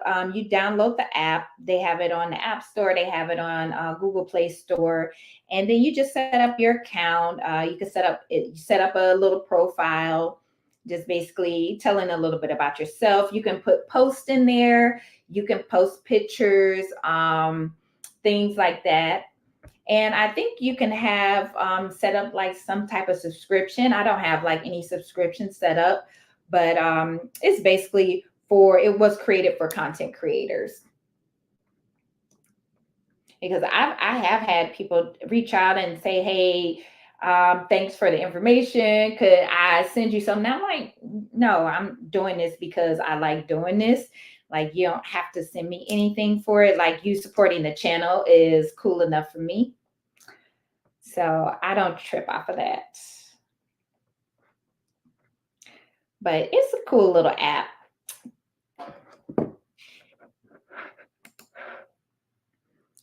I used to do Buy Me a Coffee through Kofi, but I was never getting my money really. Well, Kim, is through Stripe. They're under Stripe. So if you have a Stripe account set up, you can easily transfer it to Stripe and then cash it out.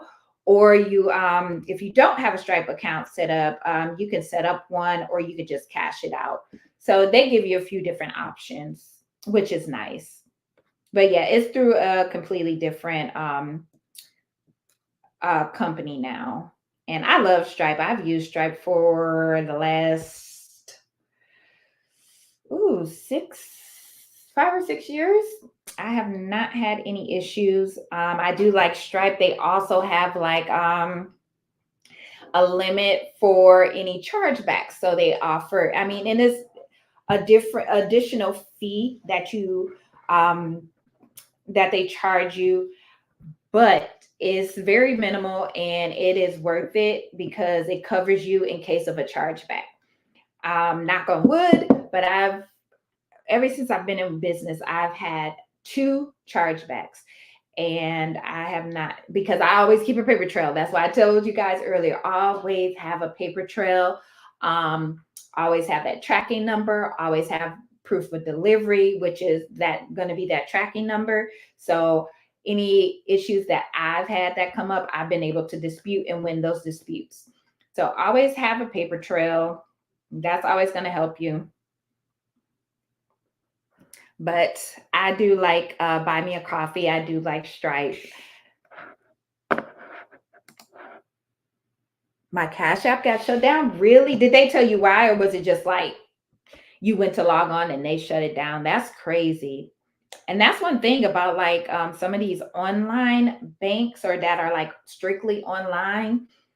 If they just shut down, and they're not FDI insured, they can take your money and like really there's nothing that can happen. So you definitely want to be careful with some of these companies, because it's like, yeah, if it's not FDI and FDIC insured, you'll end up being screwed. Because y'all seen them people on TikTok. TikTok was holding people's money, still holding some of these creators' money. But it's like, I mean, we all know why the majority of these creators got shut down, because you were selling copyrighted and trademark designs and work. Like, you can't be out here selling Disney princess tumblers, because you should know Disney is notorious for sending those cease and desists. Like, they are notorious. They probably just have a stack of them already typed up. All they got to do is put your name on it. They be ready. That's why I don't mess with that. Even if somebody reaches out to me like, hey, can you create this design for me? Sorry, can't do it. Even if I'm not going to display the design or sell it, if somebody else sells that design, or whatever the case may be, and they get caught, they're going to want to know the source of where that design came from. And guess where they're going to come knocking? Right on your door. And you're going to be just as accountable and face legal consequences as well. So you have to be careful with that stuff. And a lot of them channels, and people act like they didn't know. You didn't create this design. Like, you did not come up with Mickey Mouse. So it's like, stop it. You should have known what could happen. So you took that chance, and then it's like, those people on TikTok might not even get that money, because it may end up going to these companies, because you were creating their designs without their consent or approval. So that's something that you really want to think about.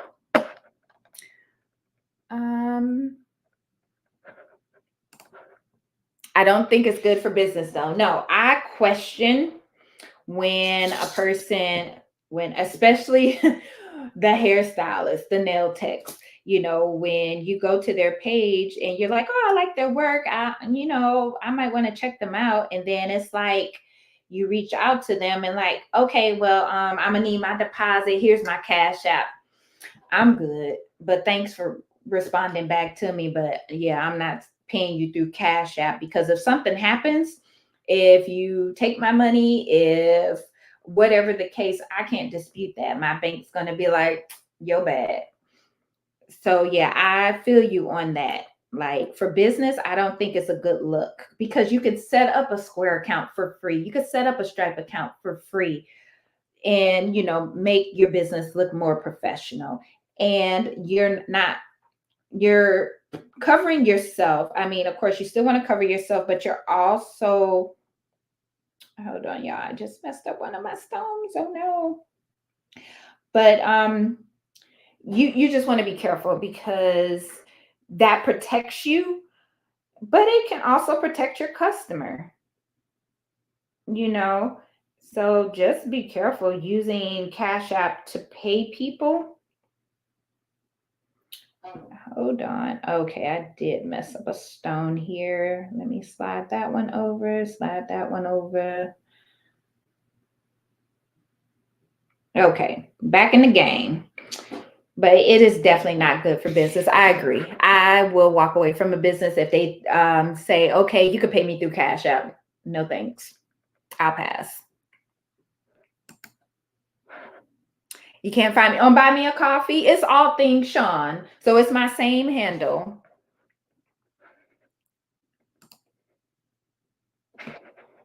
Oh wait, did I? Oh, I think I put up my email. My bad. Hold on, y'all. I'm tripping. Oh wait, did I? Oh, I dropped it in the link. I thought I had put it on the screen. Let me create a banner for it. Give me one sec.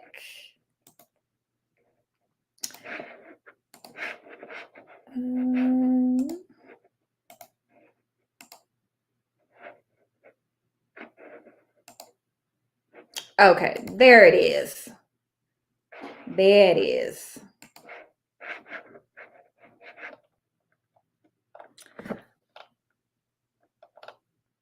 Where was I at with the comments? Here we go.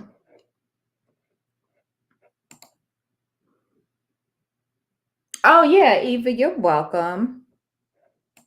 Yeah, I put it on the screen. My bad, y'all. I dropped it in the comments, but I put it up on, I created a banner, so it'll pop back up on the screen for y'all.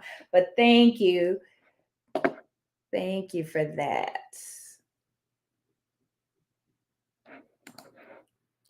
I only found out after a friend of mine was after they were trying to cash app you. That's crazy. And that's the thing. They could just shut you down without having to tell you why. PayPal is notorious for doing that too. I don't use PayPal. I do not use PayPal either. I've tried it when I first started out in business years ago, and I had a customer that received their product and then they disputed it, saying that they didn't receive it, and PayPal automatically gave them their money back. I had to go through a lot to prove that they did receive it just so I can get my money. So PayPal is another one, but they are much better and more reputable than Cash App, I feel. Hey, Vanessa, thank you. And welcome in. Welcome in, everybody that's just joining. When the black cops show up at your door and take your equipment, yes. Yes, when you're working, stealing people's designs, copyrighted designs, and these companies they're notorious. They will build a case against you. They'll send a shopper in and they'll purchase from you over and over just so they can build up a case against you. And yeah, they will take your computer, they will take your equipment. People think like they're just going to want you to delete the design. No, they want to know what else you got on that computer. Do you have any more of their designs? Do you have any other companies copywritten designs? So you have to be careful with that stuff. I made a post about that earlier in my Facebook group, letting people know y'all need to be careful because these companies are not playing with the crafters, because I'm pretty sure they can see a decrease in their profits. Not like that their pockets are hurting, but they can feel it. I mean, it's millions of us crafters out here, right? And imagine all these crafters making a Disney design. They're taken away from that company's money. Or just think about it like this. What if you create a design and you get that design trademarked, and then you see somebody else selling your design and making a profit off of it? How would that make you feel? That's the approach I have to it. That's the way I've always looked at it. Like, I don't want anyone to take my design that I created, that I spent time on, and then pass it off as theirs. Like, that's not cool. Like Marilyn said, right? Yeah. Like, Cash App is a red flag for me for a business. And, if you're selling copyrighted designs and something happens to your business, TikTok, that's on you. You should have done your research. You should have known that these companies would not be okay with this. And you should know that their money is long and they got lawyers on deck just waiting. So you have to be careful and create your own designs. There's so many tools out here for us crafters to create our own designs. And I mean, at this point, we have Creative Fabrica, we have Etsy, we have people selling these designs as, for creators to make, and Creative Fabrica comes with a commercial license. So there's no limit to what you can sell, as far as that particular design. But even those, like Creative Fabrica, I still, went over and read the terms and conditions. Like, I'm reading all this stuff. What can I do with this design? What can I not do with this design? So that's something that you want to look at as well.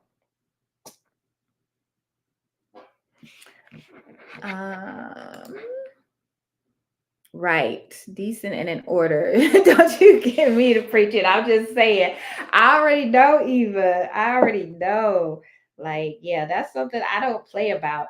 And, I've seen people say, well, they sell the fabric at Joanne, so I'm okay to sell it. It's supposed to be for personal use only.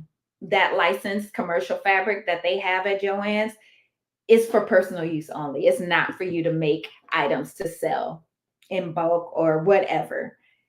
Personal use only. So that's another thing that some people did not know, and you can get in trouble for that as well. And some people just start business because that was I there's a lot of people that started business during the shutdown, and these are things that you have to look into. I mean, you can look at the what is it, the UTPSO. I might have got those letters wrong, but you could check that website and see if there's a design that might have that you can't use, that might be trademarked. So there's resources out there for people to use. They just kind of want to, be blind to it and not do the research that you should be doing as a business owner, because you have to be careful selling other people's designs. That's why I say, hey, go to Creative Fabrica. You have that commercial license, or if you reach out to a certain designer, they can create something for you and give you that commercial license, or you can ask them if it's okay if you use their design. And some designers will be flattered by that, and they'll be like, sure, no problem, or they may charge you a fee for it. But at least you had enough integrity to reach out to that person and ask them before you just use that design. And sometimes it's as simple as that. Now, I'm not saying that you can reach out to Disney and be like, hey, can I make a Cinderella tumbler? You're probably not going to get a response anyway, but just reach out. Just make sure you're doing your research, because you don't want to get that knock on your door and all your equipment is being removed from your house, or your warehouse, or wherever it is that you might be doing your work. Where did that rhinestone just go? It dropped somewhere. I have no idea. Probably went in here. Oh, well. Oh, there it is. But be careful with that, y'all.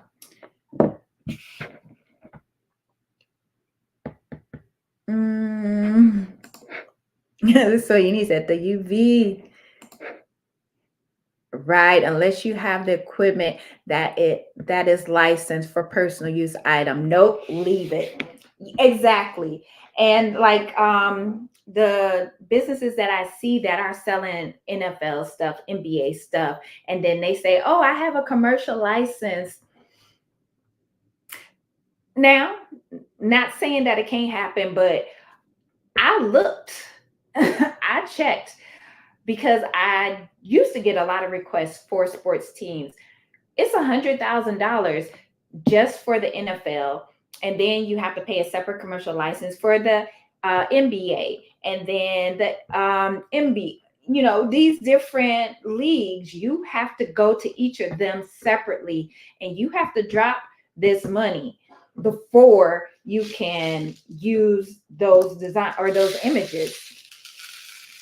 And during football, now it's football season, basketball season, whatever, baseball season, that's when the crafters ramp up, and start selling these designs. And that's when they also have their lawyers on deck and these shoppers ordering from you, so they can start building the case against you. So you might think, oh, okay, these designs selling good, or this person keeps coming back buying designs. They're probably building the case against you. So I wouldn't get too excited. But yeah, I don't play around with no commercially licensed designs. Like, nope, get somebody else to do it, because you ain't gonna get me to do it. Because can I call you collect when they come over here knocking on my door? I doubt it. So it will not be me. But yeah, like Sean said, nope. Pass it up. All money ain't good money, and you don't have to take every single sale. And just remember that. As a business owner, you'll know what you need to pass up on. Okay. Yeah, this is looking so cute. I'm actually making some progress here today.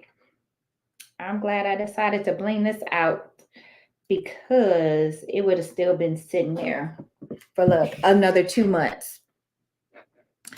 Oh wow, Cash App was invented to share money between friends and family. Right, exactly, Kim. And people just kind of took it and ran with it. Like, I see a link in your bio and it's a Cash App. I'm moving on to the next. Like, I'm good.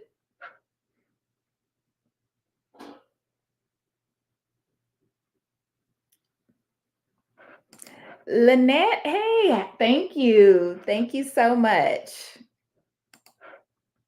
My mother said you are just as pretty as I fed her dinner. Tonight we were watching your birthday live. Oh, thank you. Hey, mama. Thank you. uh, it's so cute to watch her engage. Oh, that's so sweet. Thank you so much. I appreciate that.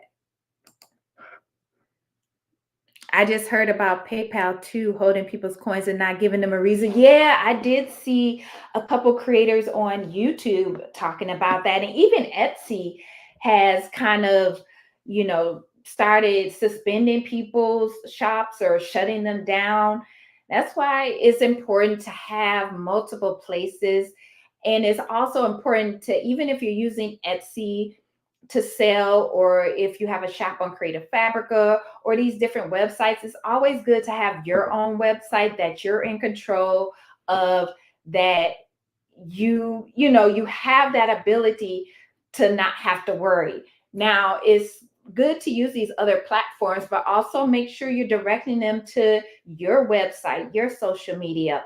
Or one thing I would do when I did have an Etsy, I don't anymore, but when I had an Etsy and I would ship out an order, I would have my business card in there, thank them, from purchasing from me, but also letting them know, hey, you can go to my website and get these items. Or there, I would only have so many items on Etsy, but I would have a ton more on my website. So just use those platforms to get your name out there, get your business out there, get your products out there, but have your own main website.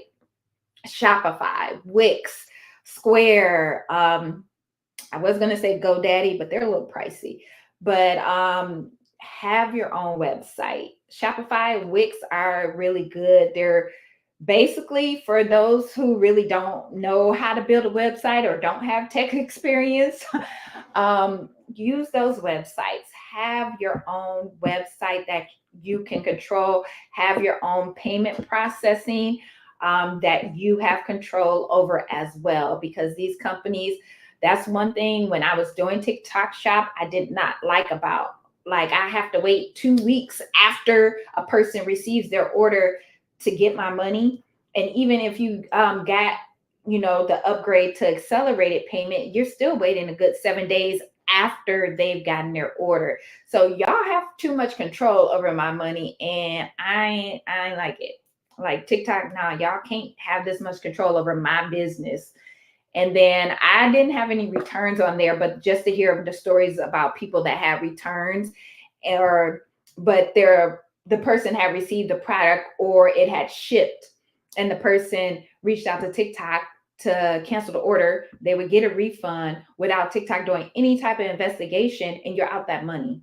But this person still got the product. Because once it's in transit, I mean, you could reach out to the post office to try and get it to reroute back to you, but that's not always successful. I mean, it's the post office. So that's something you have to think about too. Like, how much control do these companies have over your finances and your products?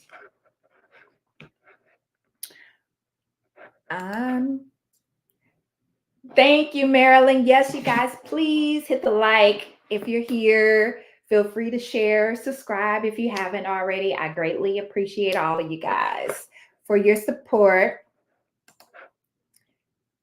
Thank you, Vonda. Welcome in. Thank you.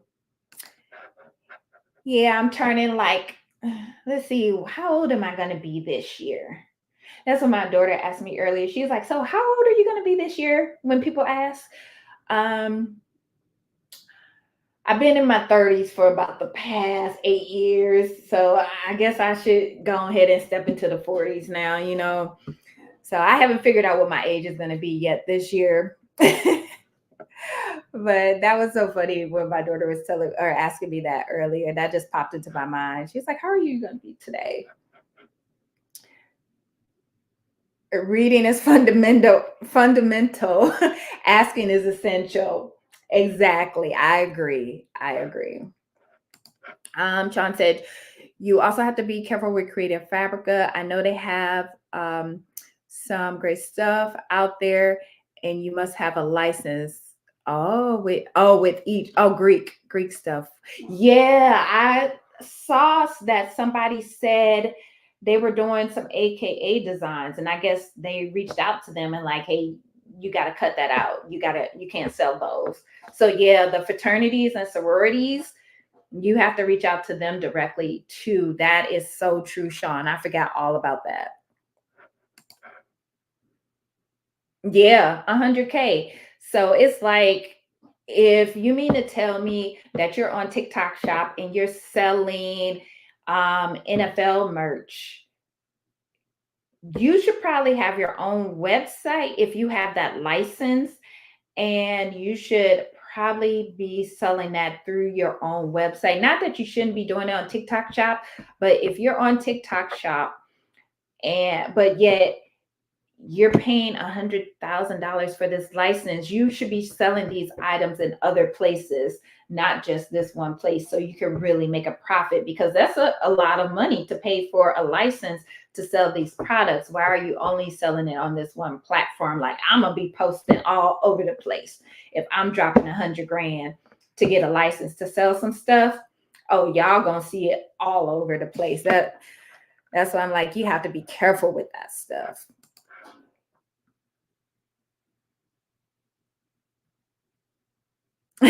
It's your birthday again? Didn't you have 1 year ago? I think I did. That's why I say I don't know what age I'm gonna be this year yet. I haven't figured it out yet. But right, like these birthdays just keep coming, and I'm feeling the effects of it. Like, I feel better now, but earlier I was like, yeah, I'm gonna have to sleep this off because your girl can't hang how she used to, y'all. I'm curious with brother. Oh, that machines and scan and cut. They come with Disney designs to cut and embroider. I've never used any of them. Do you know if they are for personal use? Yes, you will only want to use those for personal use, even though you purchase the machine, they come with the machine, but unfortunately those designs aren't including a license for you to commercially sell those. So you'll only want to use those for personal use. Thank you, Sean. I appreciate you. Sean sent me over a sticker. Thank you so much. I appreciate you.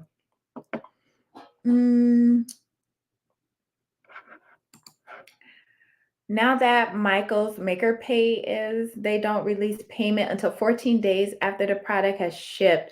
I was researching a seller agreement. Really? Oh my gosh. I didn't know that. I did not know that. I have to look into that. I did sign up for Michael's affiliate. I'm just waiting for the approval on that. I'm in Michael's like every other day, so I might as well. But that's good to know. Thank you, Anita. Thank you, Sean. I appreciate you. So Yuni said, I was curious about the UV DTF transfers that Amazon is selling for different holidays with the Grinch and characters like that. You can't sell the glasses or mugs that you put them on, right? Yep. Yep. If it's especially the Grinch, that's a big one. Every Christmas, usually around the holiday season, I see a lot of shops or businesses get shut down and get that cease and desist. So, yep, the Grinch, you don't even want to touch it. You do not want to touch the Grinch any time of the year. But it seems like they hone in on crafters around the holiday season when it's popular again. So personal use only. If it's trademark, if it has a copyright on it, I would say personal use only. And even personal use, I would be careful with that. And I would make a disclaimer, like if you're posting it on social media, but like I would make a disclaimer, like this, a design I created for myself, personal use only, something like that. Just put that out there just to cover yourself.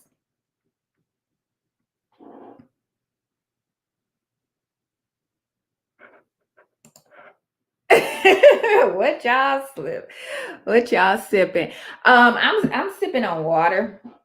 I can't even lie. I'm sipping on water right now. I was gonna do a sipping chat, and that was my thought on Friday. Like, okay, on Sunday I'm gonna do a sipping chat, but the way my recovery process is set up from last night, I can only drink water right now. Water and orange juice. That's all I've been drinking. Like, I need some vitamin C in me today. Thank you so much for joining, Karen. Good night. I hope you have a good week. Sean. If I buy a rhinestone template for AKA or DTS, Greek sorority, I cannot sell products made with the template without the organization's permission. Yeah, they're starting to get like Disney. They will reach out to you personally, like, hey, you're gonna have to take that off your website, or you're gonna have to purchase a license from them. So I've even had sorority members reach out to me, and I had to basically get an okay to make that design for that sorority member because they were purchasing. They reached out to me to place an order, and so yeah, I had to get the okay to, and she actually helped me with that process. So yeah, you don't want to, if the sororities, the fraternities, Sean, correct me if I'm wrong, you definitely want to reach out to them regardless. But even if somebody reaches out to you, you'll want to go through that process to get that okay. Now, I didn't buy a license or anything. I just got the okay to make that design because she was a part of that sorority and she directed me to the people within that sorority that I needed to get that okay. And I saved that email because that's my confirmation. That's my paper trail. That I'm always tell y'all, in any type of business you do, have a paper trail. Always have a paper trail. I forgot my age. My son told me he was turning 32, and I told him stop lying, right? I know that's right. I'm like, no, you not. Because you age, that means I age. Okay, it was unsure even making them for gifts. I am so glad I didn't give them to anyone. Yeah, you have to be careful. And it's sad but true, but there are other small businesses, there are other crafters that will report you for whatever their reason is, whether or not they're being a good Samaritan or they're just like, I don't like what this person is doing. And they do. And I've seen people on social media saying, if you want to report someone for selling a licensed product, here's the link for you to report. So be careful because some people might just be watching you, seeing you make these items and report you. So it could be that you might have just made something and you posted it. You're not even selling it, and someone can report you. Be careful. Be careful with that. I'm gonna always tell you guys, even if someone asks you to make a design, don't do it. Don't do it if you know it's trademarked, if there's a copyright on it, because you don't want those legal problems. I'm sipping Burger King icy orange drink, right? I'm like, whew, I can't today. I had my bottle of wine ready, but I was like, yeah, I must probably say that for another sip and chat. I'll probably use it for the sip and chat that we're going to do on February 3rd. Giggles me too. I had brown liquor earlier. So it's not just me. I don't feel bad. I'm not the only one that was over here struggling today.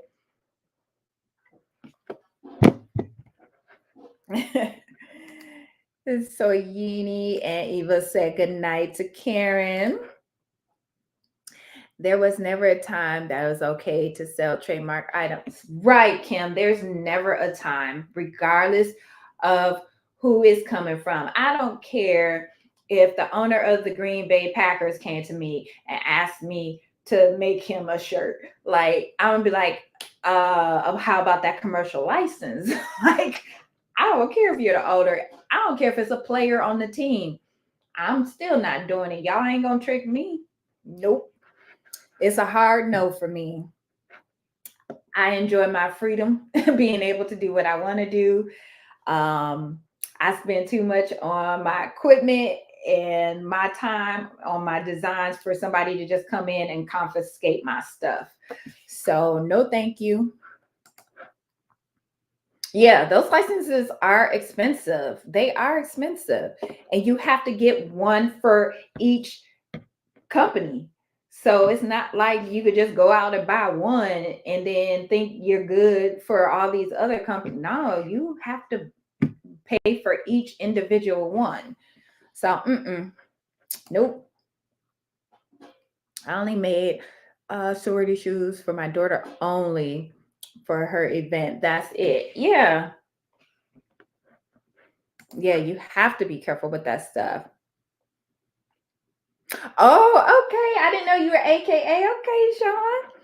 But I am licensed only for Pi Beta Sigma and the two band fraternities. Oh, okay.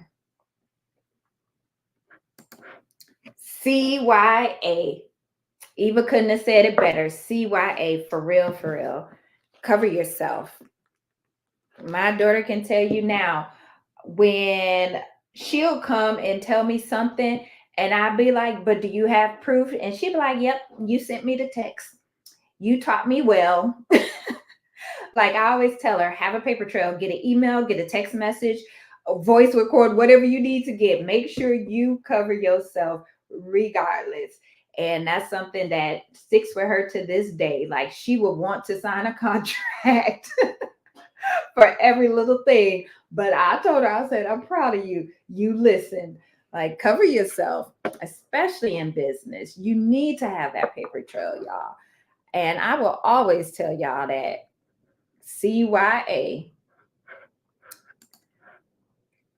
You're welcome, Soyini.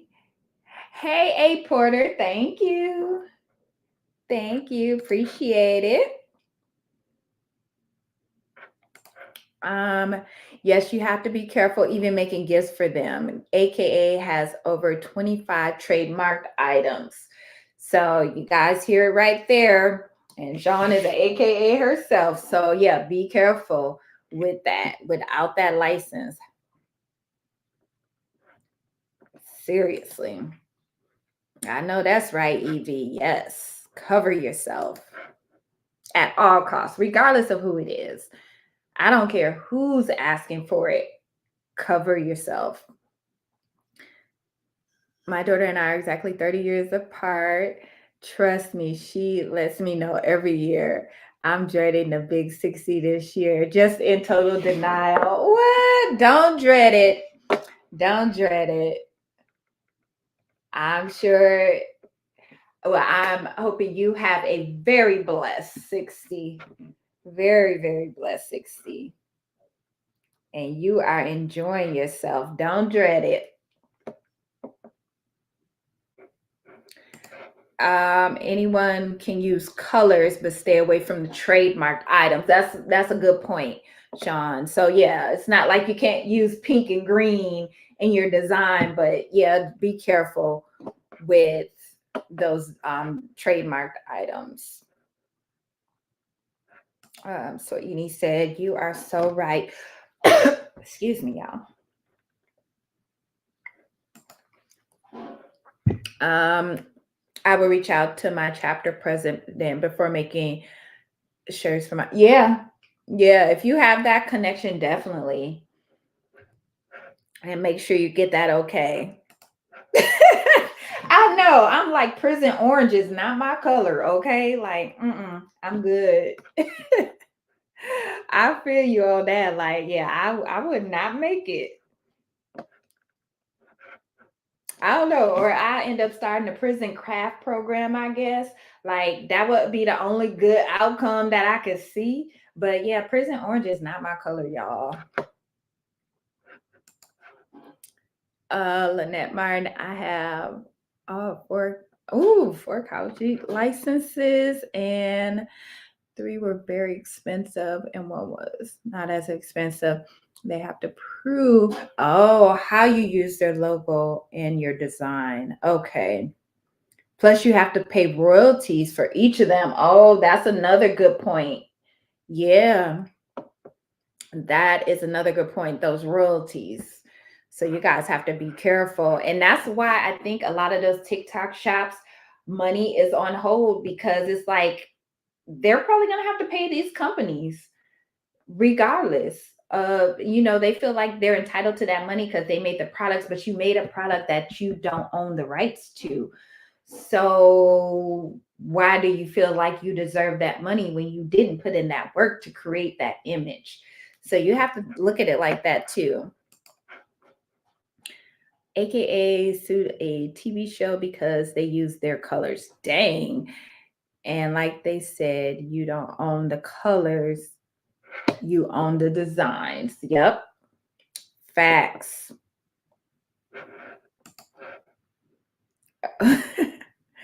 Orange does look good on me, but the gray cell is a no for me. Right. And I like, being able to do things as I choose. I like to go to sleep when I want to. I want to eat when I want to. I like to have a whole window I could look out of, like, like for real. Prison orange is not my color. Not the prison craft club. Like, right? I'll be on there. I'll be up in there. Like, okay, today class, I'll be showing you guys how to bling out your jumpsuit or your flip flops. Like, I would have to make the most of it. That's how I feel. Like, I would have to make the most of it. And at least I still get to, do my crafts, I guess. So, I have to look at the bright side, y'all. Turn a negative into a positive somehow.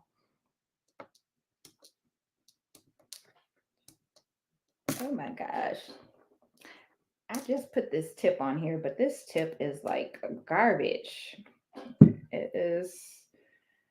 I forgot where I got these tips from. And I got some tips from Axiland, and I have no idea where I put them. But these tips are garbage. Wait a minute. Let me finish blinking out these couple. Then I'm going to jump back over to the comments.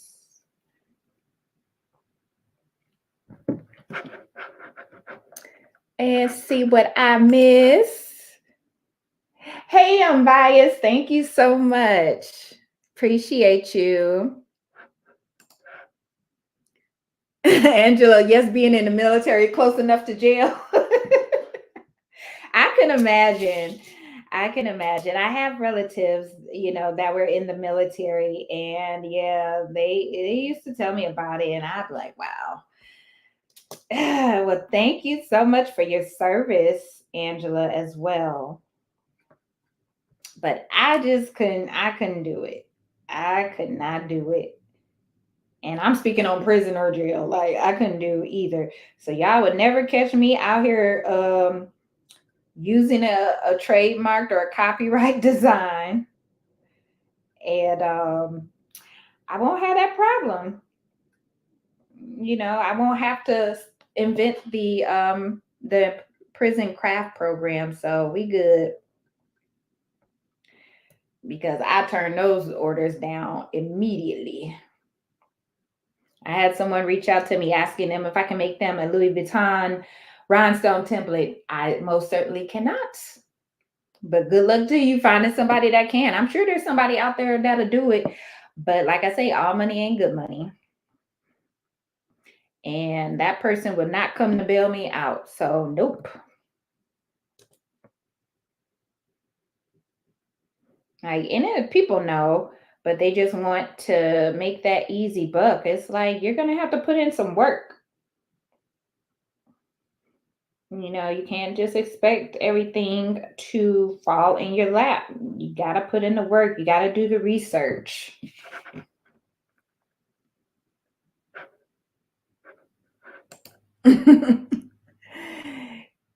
Eva, like they agree with you, Angela. Being in the military is as close.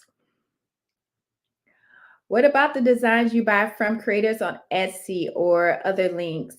Can you sell those shirts, etc., with those designs? Nope. That's why you hear about Etsy getting, and a lot of times it seems to go in batches, especially with the Disney designs. Y'all, I already said Disney is notorious for reaching out and getting these crafters shut down. But even those designs, Nike and all that stuff, I've seen some cute designs on Etsy, and I'm like, oh, that's cute that you taking that chance, or the design is cute, but you're taking a huge chance. But no, you can't. Even if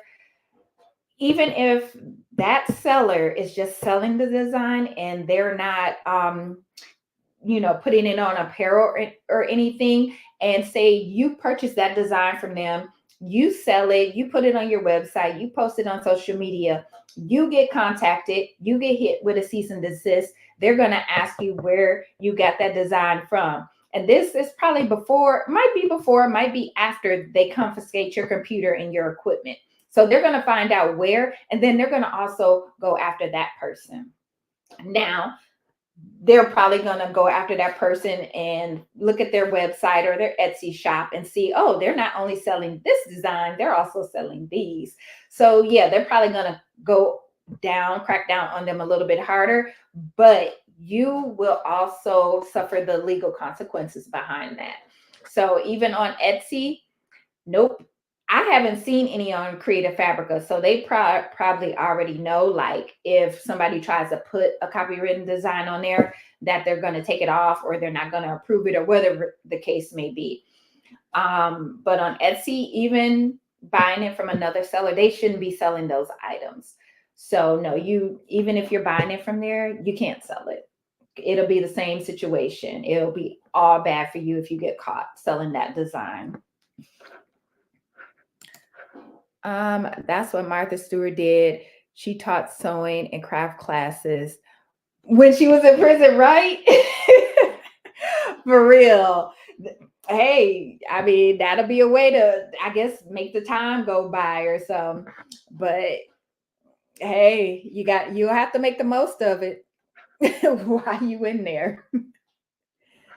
And imagine being in jail for selling some design that you didn't have the right to sell, and then trying to show the prisoners how to make this same design. Like, like you're gonna have to go in there and show how to create new designs and that you're a changed person. Like, there is no way. But yeah, you can't sell those designs, whether you purchase it from someone's website that's selling it, Etsy, the Stand Store, which is another place for digital products. You just don't want to touch those. In all honesty, stay away from them. If you don't have that commercial license, or you don't have the money for legal fees to go against these companies, stay away from them. Stay away from those designs.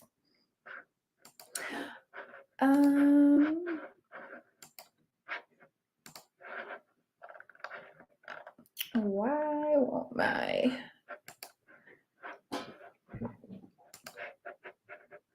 Hold on, y'all, my thing is not letting me click on my next comment. What's up with StreamYard, or is it my computer? Really right now? Oh, there it goes. Okay, I guess it was just a delay. You probably already answered the question, but would you do it again? Please do it again. What size? Oops. Oh, there it is. What size stones are you gluing? So I'm using SS20, and these are hot fix glass rhinestones that I'm using from Axiland Rhinestone Depot. And the glue that I'm using is Liquid Fusion. So that's the glue that I like to use as well. And so this tumbler template that I made, this is a size for size SS20 or 5mm stones that I'm currently using.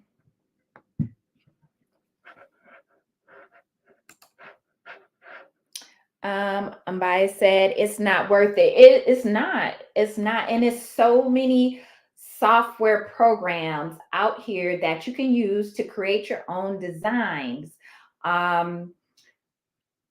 Is classes that people offer that can teach you how to make your own designs. The Rhinestone world, they teach a lot of how to create your own designs, how to grow your business, different ideas you can use for your business. Their software is really good. There's Silhouette Studio, there's Design Space.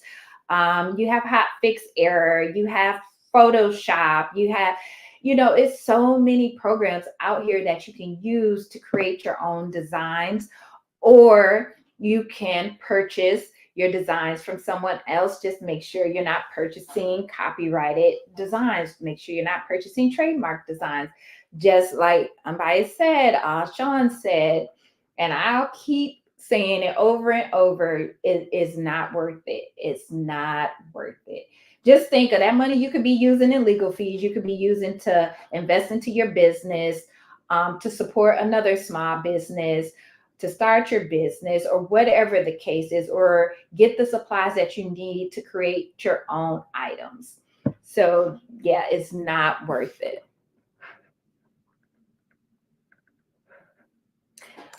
So my rhinestone templates, I normally use a size SS10 when I'm making those. My tumblers, I usually do SS20s or SS16s. It depends on what design I'm working on. But when I create my rhinestone designs, I pretty much use a size SS10 for those designs, just because I like how they look on the shirts better than using like a larger SS20 stone.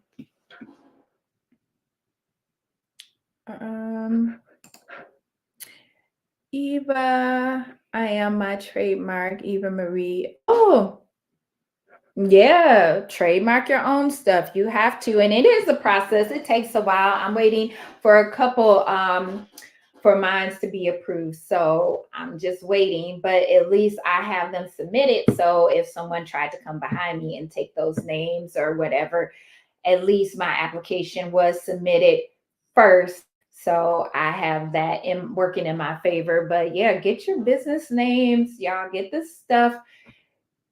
I mean, it's gonna cost, a couple $100, a few $100, but get your stuff trademarked so no one could come steal your business name, your ideas or whatnot.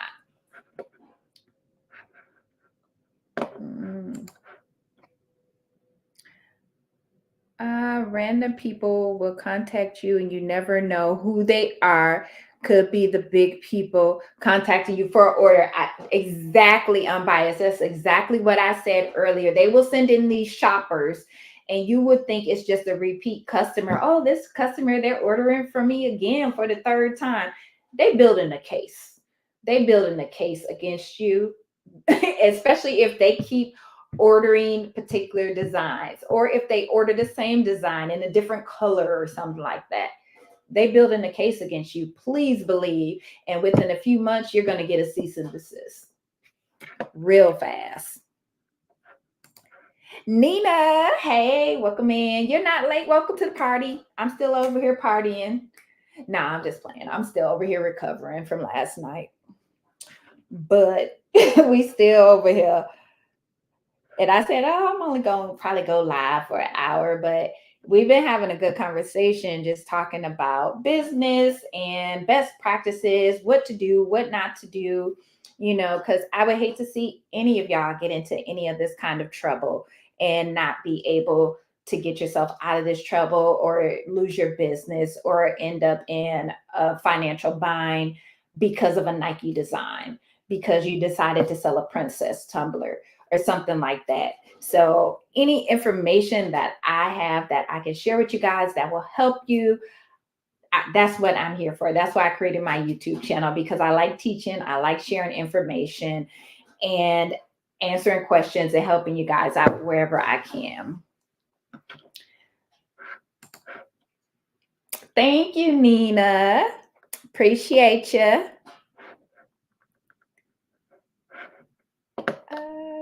Let's see.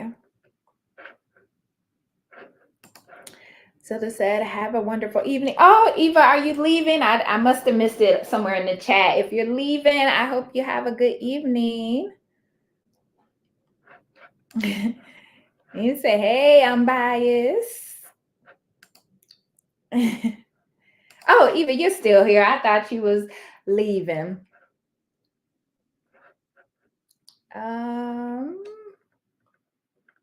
Let's see. Carol, hey, thank you so much. Thank you for joining.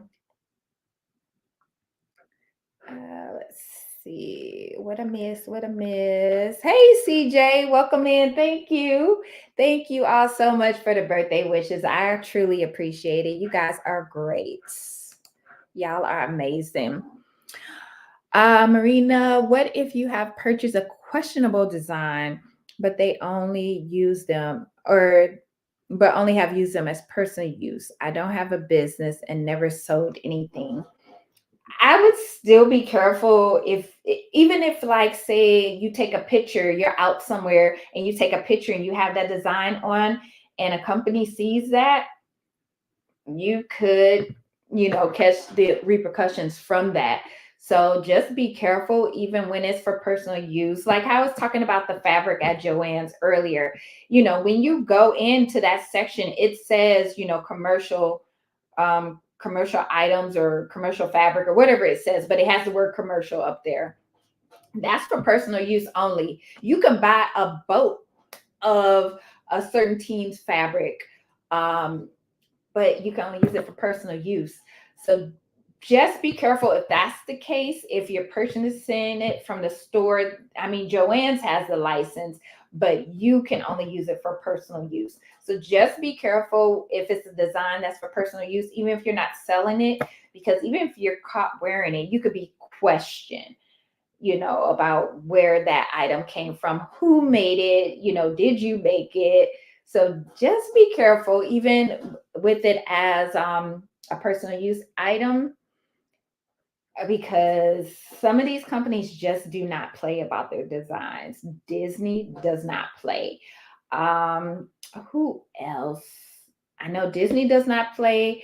They definitely don't play about the Grinch. The sports teams, NFL, NBA, they do not play. So just be really careful. Nike, they don't play about their designs either. So be careful with those. Hey, Precious, welcome in. I know I sound a bit naive. No, ask all the questions you guys need to. That's what we're chatting about.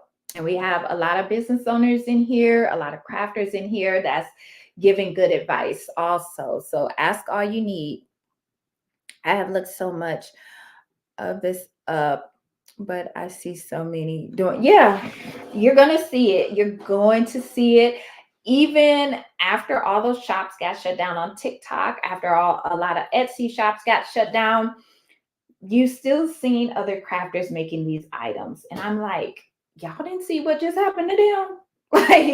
Like, are y'all just like blind to it, or basically you're pretending to be blind to it. So even though these shops got shut down, you're still continuing to sell these products, or people that were surprised. And some people just genuinely don't know. Maybe they just didn't do the research. Maybe they thought it was okay.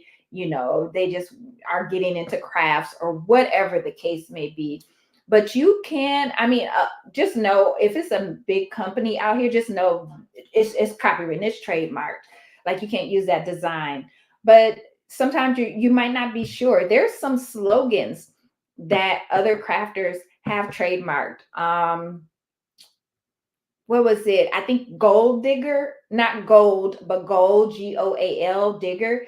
Somebody trademarked that design. So you can't use that as a crafter on a shirt. Somebody trademarked Stronger Than the Storm. So technically you can't even use that design. So it's like you can, I'll find the link. I have it saved and I'll drop it on my community tab where you can look and see if these designs, if you're okay to use them or not. So certain sayings, slogans, I think for a minute, or no, not for a minute. At first, Megan Thee Stallion, she trademarked Hot Girl Summer, but she only trademarked it for certain items. So technically, for some items, you shouldn't even be using Hot Girl Summer or when it was popular. So check this stuff out. I think Cardi B tried to copyright Okay, and she got turned down for that because I guess the spectrum was too broad or something they said, but she tried to trademark that as well. So just check out these slogans, these sayings, these coming, or the trendy phrases and things like that, because you never know if you can actually use those designs. So be careful with those as well, not just these big major companies like Disney, Nike, Louis Vuitton, Gucci, and all that stuff. Thank you, Precious. Yeah, Precious, I'm still over here recovering. I can't hang like I used to, girl. If you buy designs from a place like Rhinestone Mechanic, are those for personal use only? Is it a trademark design? Um, Honestly, if it's trademark, I just won't touch it. Period. Um, if someone's selling them and they don't have a commercial license for them, they really honestly shouldn't be selling them. I haven't checked out Rhinestone Mechanic, so I really can't say, because I don't know what all they sell. But if it's a design that is trademark, a design has a copyright on it, I would stay away from it. Even if you're purchasing it from someone else that created it, I wouldn't touch it, just to be on the safe side, because really those designs aren't for personal use either, because they have the right to sell them if they have a commercial license. That's something you can ask them, that designer, do you have a commercial license for this item? If they don't respond, if they delete your comment, if that lets you know they probably don't. 9 times out of 10, they're just not going to respond and they'll ignore you. That lets you know they don't have a license to sell that design. And I'm not saying whether this person does or does not, because I don't know, but you could reach out to the designer and ask them. Let's see. The educated natural speaks so well on the legal side of starting and protecting your business and name. Yes, you definitely want to. You want to make sure that someone could come and just steal your name and put it on their business, and there will be nothing that you can do about it, which is wild, but it happens. So you definitely want to be careful. You want to protect your business, but protect your brand. You spent time with your coming up with your business name, deciding what type of business you wanted to have, your logo, the colors, the images. So you want to protect that. You want to protect your business. You want to protect your brand. You want to protect all of that. So yeah, definitely. I highly recommend it, because you don't want somebody to just take your business from up under you, and there'll be nothing that you can basically do. There was a lady that started trademarking certain streets. I didn't even know you could trademark streets, but she did, and she was going after TikTokers, specifically going after people on TikTok. And she's just been on this path of just trademarking these streets. I think it was something else that she trademarked as well. But yeah, she's notorious for it, and she just strictly goes after crafters.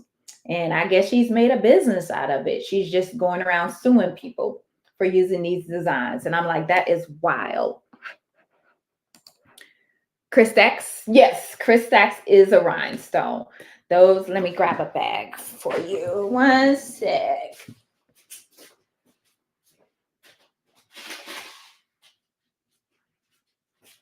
One sec. Here we go. Oh, so I have a bag here. I have plenty of bags of theirs, but that is their Kristax. It usually comes in a bag. Well, it does come in a bag like this. And these are the ones that I like to use for my rhinestone transfers. So I love the quality on these. I like the quality on their LA Wing stones as well, but I really like the quality of their Kristax stones. So yeah, they're basically their brand of stones that they create.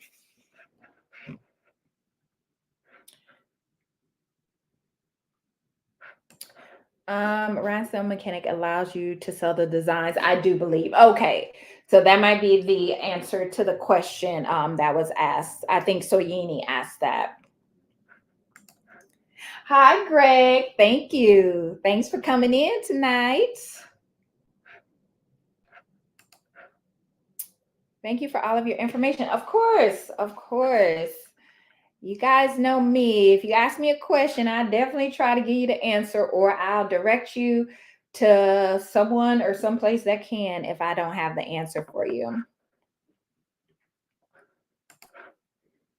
Yes, Eva. Thank you for that.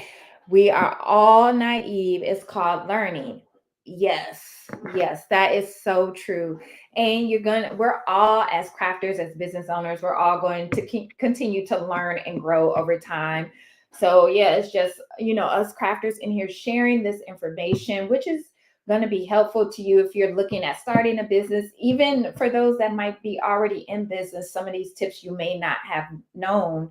So, yes, definitely protect yourself, protect your business. You don't want that knock on the door and your equipment is being confiscated because of one design that you didn't have permission to use. So just be careful. Look it up. Do your research. I'm going to make sure to put that link on my community tab where you guys can search to make sure that that item, that slogan, that design, whatever does not have a trademark on it. So yeah, you want to be careful with those. But we are definitely all learning. We've all been at a place where we did not know. Trust me, I've acquired this knowledge over years. You know what I mean? So it wasn't like I just jumped into business and I knew it all. I'm still learning, but I also did my research. That's one thing about me. I'm always going to do my research before I put any information out there, before I get myself into a situation that I can't get out of.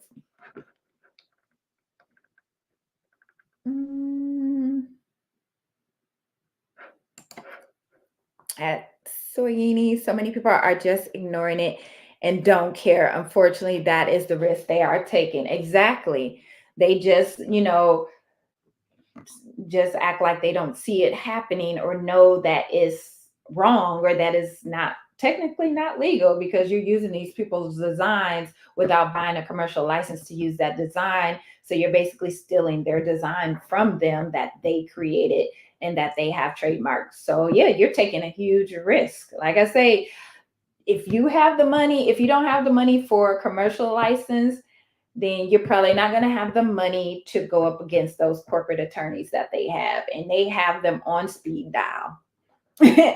And just remember that if you don't have the money for that $100,000 license, do you have enough money? Because they'll drag it out in court. It won't be a quick case. They'll drag it out and they'll drain you for everything. So, and they have time. They have all the time and the money that they need to drag it out, and they can pay those fees, and they will drain you.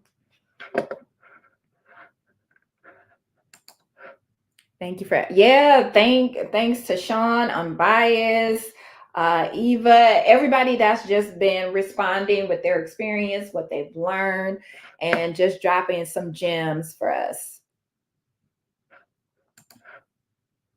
Oh, is it? Is it? I didn't know that, Marilyn. I know I've seen in one of the craft groups that I'm in that the person or someone had mentioned it in the craft group, like, hey, y'all know this is trademark, y'all can't use this, but people were still using it anyways. And that's just people just being ignorant to the fact that you can face legal consequences by doing that. But hey, if you like it, I love it, do you. All I can do is give you the information and try to lead you down the right path. But hey, at the end of the day, you still gonna do you, right?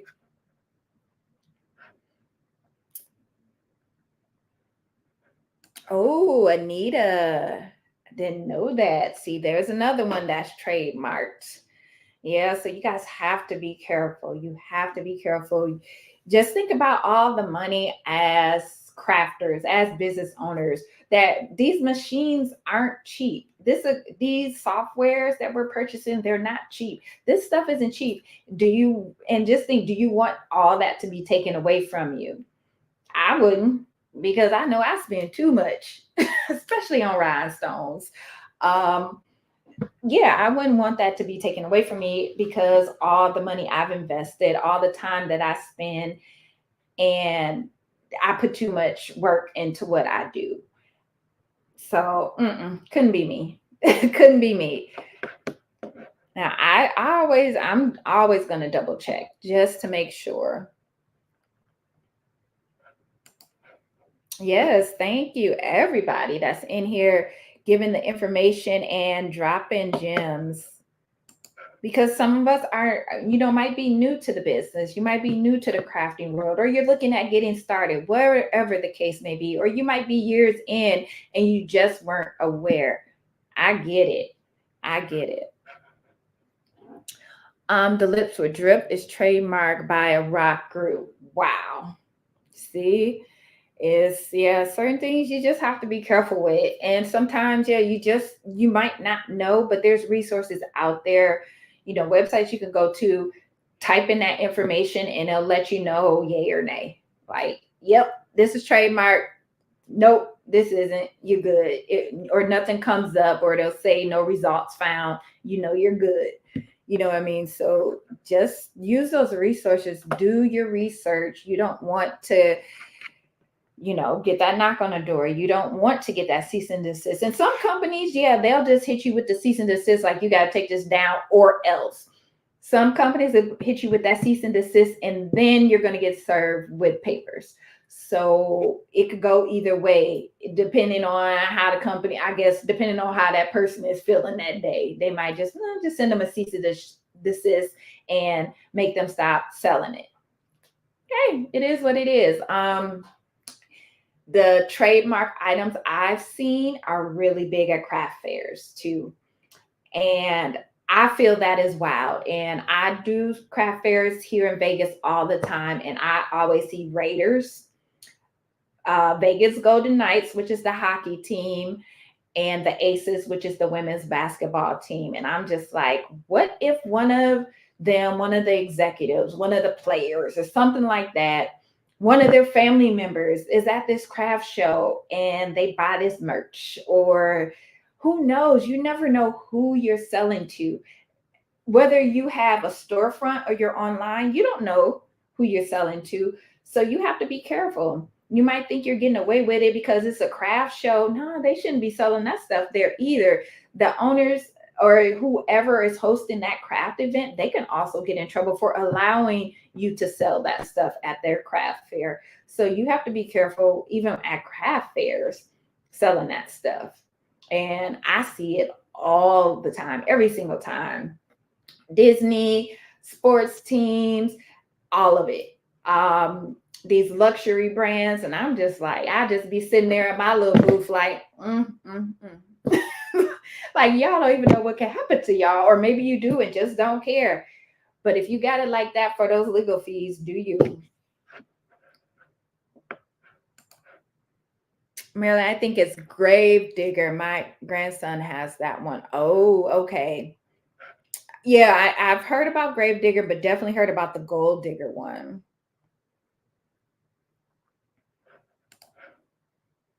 Oh, Grave Digger for the monster truck. Okay, got it. Got it.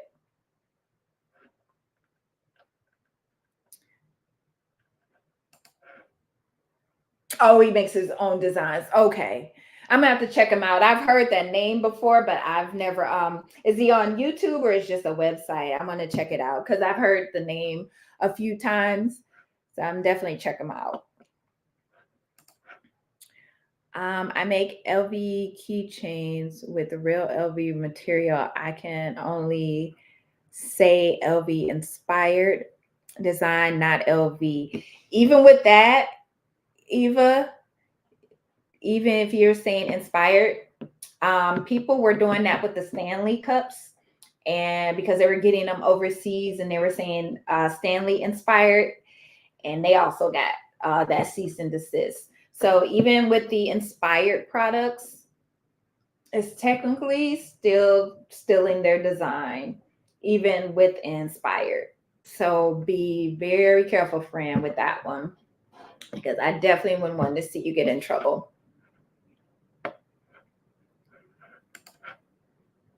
Do you sell templates? I do. I do. I'm just created my new website. Just recently did like a soft launch. So I have to get the rest of my designs up. But yeah, I will have digital embroidery designs, digital rhinestone designs, as well as the rhinestone templates. Also, Axiland does have rhinestone transfers also that you can purchase. They have some really, really cute designs too. But if you were wanting a custom one, I do custom as well. You can email me all things Sean. So it's my handle name or my social media name, all things Sean at gmail.com. Whether it's a rhinestone design or you need digitizing services for embroidery, I do both. The lips are trademarked by Kiss. Really? Oh my gosh. Well, I know Kim. Kim be on there checking. What is it, Kim? The I keep saying the UTPSO is the name of it. I always get those initials, those letters mixed up, but I believe that's the site. That's where you can go to submit your application if you're wanting to trademark something and to search for trademark items. Wow. Angela, thank you so much. Good night. Good night, crafting sis. I appreciate you joining. Yes, Eva. This is, I mean, some of us, like I say, we just as business owners, we get into business and you do your research, but you're not gonna know everything. It's kind of almost you're always gonna be learning. I know that I am as a crafter, as a content creator, as a business owner. I'm always learning new things, or I'll reach out, to other crafters if I'm not sure about something that I know they have that knowledge, or that they can help me find the answers. So I don't always have all the answers. I do my research too, or I reach out, to some of my friends that are in business, some crafters that I've made connections with, and get their input, get their feedback. And that's what we're here. That's what I'm here on YouTube for, to share my knowledge and to teach what I've learned over the years. And I'm also here to watch other crafters, other business owners, and see their work and get inspired. So it's just, you're going to always keep learning. I'm learning new stuff by the week, and I know it's not going to stop. But yeah, this is a really good conversation and stuff that we all need to know as business owners, as crafters. because you can get, even if you're not a business owner and you're using these trademark designs just to make content for your social medias, you can lose your channels. These companies can reach out to these social media companies and let them know they're using our design that is trademarked. They can get your account suspended, they can get your account blocked and banned. So you have to be careful with even just posting about it, even if you're not selling it. So be careful with that too. Thank you. Thank you so much. Thank you. Gigi's Boutique. Okay. I have bought so many and that I do not want to do the wrong thing. I respect individuals' creativity, but I don't want to get into trouble for it. Yeah, if they're making their own designs, then you're fine. Yeah. If I'm just saying if they're trademark designs that someone is creating. If someone reaches out to you for a trademark design, it could be someone from that company. You just don't know, so you do have to be careful with that. But yeah, if someone's making their own designs, then you should be okay, long as they're not using a trademark with the designs that they're creating. But in that case, in this case where you're purchasing your designs from, you should be okay then.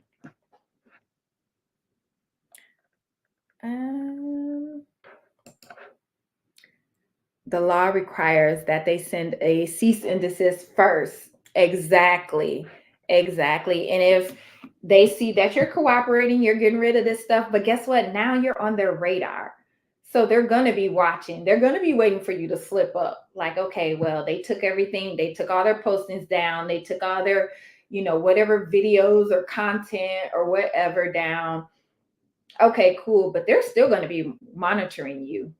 So don't think you're in the clear. Be thankful that you only get a cease and desist, but but they're going to be watching you like a hawk. So don't go back, don't revert back to what you were doing, because that next time it won't be a cease and desist. It's going to be papers for you, and it's going to be a knock on your door getting your equipment, your laptop, your computer, whatever, confiscated. And whatever else they find on your computer besides that one design, then it's going to be more issues for you. So, yep, you'll get that cease and desist first, and then everything else will follow after that if you don't follow that cease and desist. Thank you for joining, Zelda. You are welcome. Thank you so much. I'll see you in the next live. I'll be live again next Sunday. I might be live during this week too. I spend a lot and do it just for fun. Exactly, exactly. A lot of crafters do. Some people don't want to make a business of it, or maybe they might want to just make things for themselves, or like you say, just do it for fun. And I completely get it. But just be careful. Again, those personal use items, just make sure you're only using them for yourself, because you don't want to get in trouble. You can only say inspired if it's not real materials or perfumes. There you go. There you go. Because years ago, I was in downtown LA shopping, and this guy was selling all these fabrics. They were luxury brands. I bought some. And then that was around the time I started really doing my research. I was just starting to sell rhinestones at the time. And I was like, dang, I can't even use this fabric. Like, it's cute. I can't even use it. I can't post it. And I had to get rid of it because, I can't post about it. I can't show things that I can make with it. So, yeah, you learn your lesson. You live and you learn.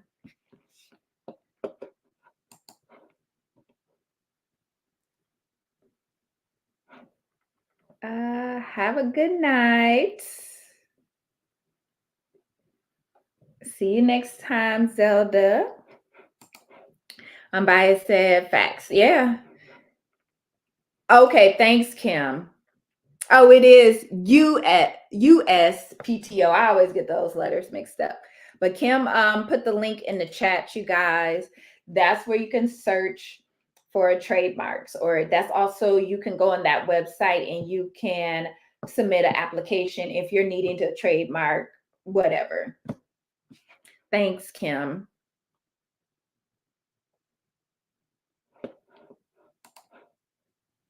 If you're not learning, you're not earning. Facts. I like that, unbiased. That is true. Yeah, because there's always going to be a new machine or a new trend, things like that. Even with the trends, you have to be careful with those. You don't know. Some people, like I was saying, the one lady on TikTok that's just going around trademarking stuff and then going after crafters. You never know who's out there watching your content, who's sharing your content with somebody else, that you just never know. So you have to be careful. I'm always learning as a business owner, as a crafter. I learn from other crafters. I learn from research. I'm just always, I feel like I'm always evolving and learning. And that's a part of being a business owner. I mean, every year there's laws that the government is going to change or update. So every year I'm on the IRS website seeing what new are they going to drop this year? You know what I mean? So you just want to stay on top of that stuff. Just always be doing your research. And if you're not sure about something, check. If you're not sure if you can use this image or design, just check that link that Kim dropped. Use that, y'all. Use that. And I'll put it on the community tab after the live for you guys. Hey, Missy, welcome in. I'm about 90% recovered from last night, but I'm doing good. Thank you for asking. Eva, I have to explain to my husband. No way. He knows, child. I'm paying for the MLS. He wants to know why. Whatever it is coming. Yeah, he's old school for sure. Yeah, I have to do the same. I have to turn away customers. I've had people that have gotten mad because I wouldn't make a design. They're like, well, you're not going to use it and I'm not going to make it. Like, it's trademark. I can't make this design. Even if I'm not going to use it, I created it. If you have an issue, if you get caught with this design, they're going to want to know the creator. That would be me. Now I'm in legal trouble. I'm not going to make a design just because you're mad, because I won't make a trademark design. Find somebody else to do it. Like, that's the way I look at it. Get somebody else to do it, because I'm not. I keep telling y'all, prison orange is not my color. So no, not going to do it. Wait, so if you have luxury fabric used on your website, you could be sued? Mm-hmm. Yep. Even the fabric. Because you can't even buy the fabric for these luxury brands. So automatically it's a knockoff, and which is an issue in itself.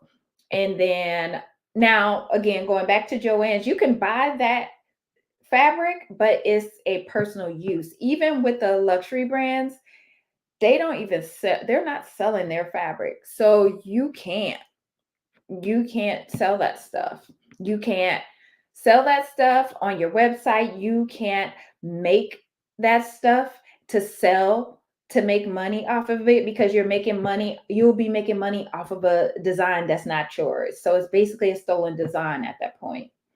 So nope, you can't. You said more homework. Thanks, Kim. I know that's right. Hey, D, welcome. Welcome to the membership. Thank you so much for signing up. And the members only Zoom for the embroidery, for the digitizing, is going to be on the 28th of this month. And then I'm going to be doing a sip and stitch Even if you don't stitch or you don't sew or embroider or anything like that, you're still welcome to join. I did drop a post about it on my community tab, but if you want to join that, it's going to be on Saturday, February 3rd. Just email me and I'll put my email up, and that way I'll have your email and I'll be able to send you guys the Zoom link. So it's going to be allthingssean@gmail.com, but I'll put it on the screen too. But thank you so much, Dee Dee, for joining the memberships. My birthday was a week ago today, so yours is today. Hey, go Capricorn. It's your birthday. But happy belated birthday to you, my fellow Cap. I saved the link as a favorite already. Yep. Keep it as a favorite because you're going to use it a lot. When you're not sure, just if at any point you're like, I'm not too sure about this, check it. If you're not sure, check it just to cover yourself. Yes, happy belated. Did you do anything fun for your birthday?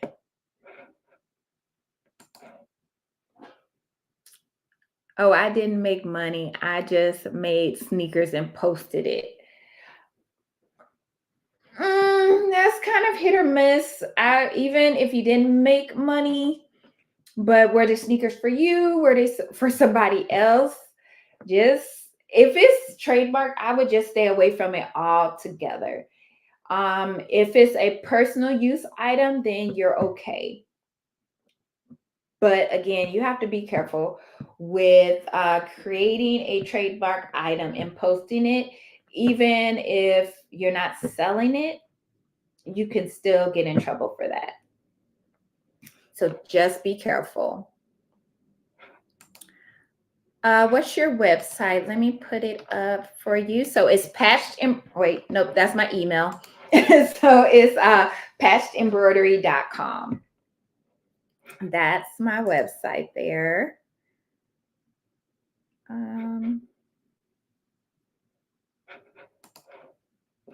Oh, Kim. So the one that's going to be for the hatch digitizing, that is just for the red level channel members.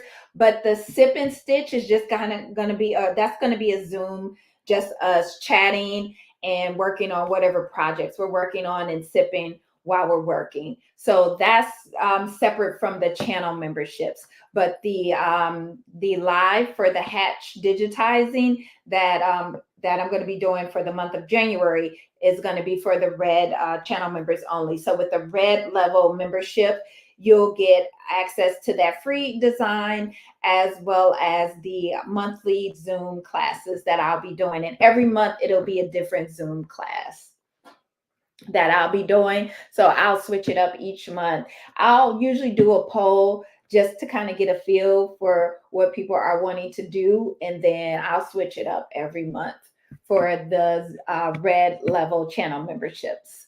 But the sip and stitch on February 3rd, that's going to kind of be for, the community here that we have here that you guys want to join. If you just want to join and chat with us, even if you don't sew or embroider, you're welcome to. Yes, happy belated birthday to Gigi. For me, oh, you made it for me. Okay, now I need to know how to take the video down. Yeah, I've gone back and taken some videos down, deleted, no trace.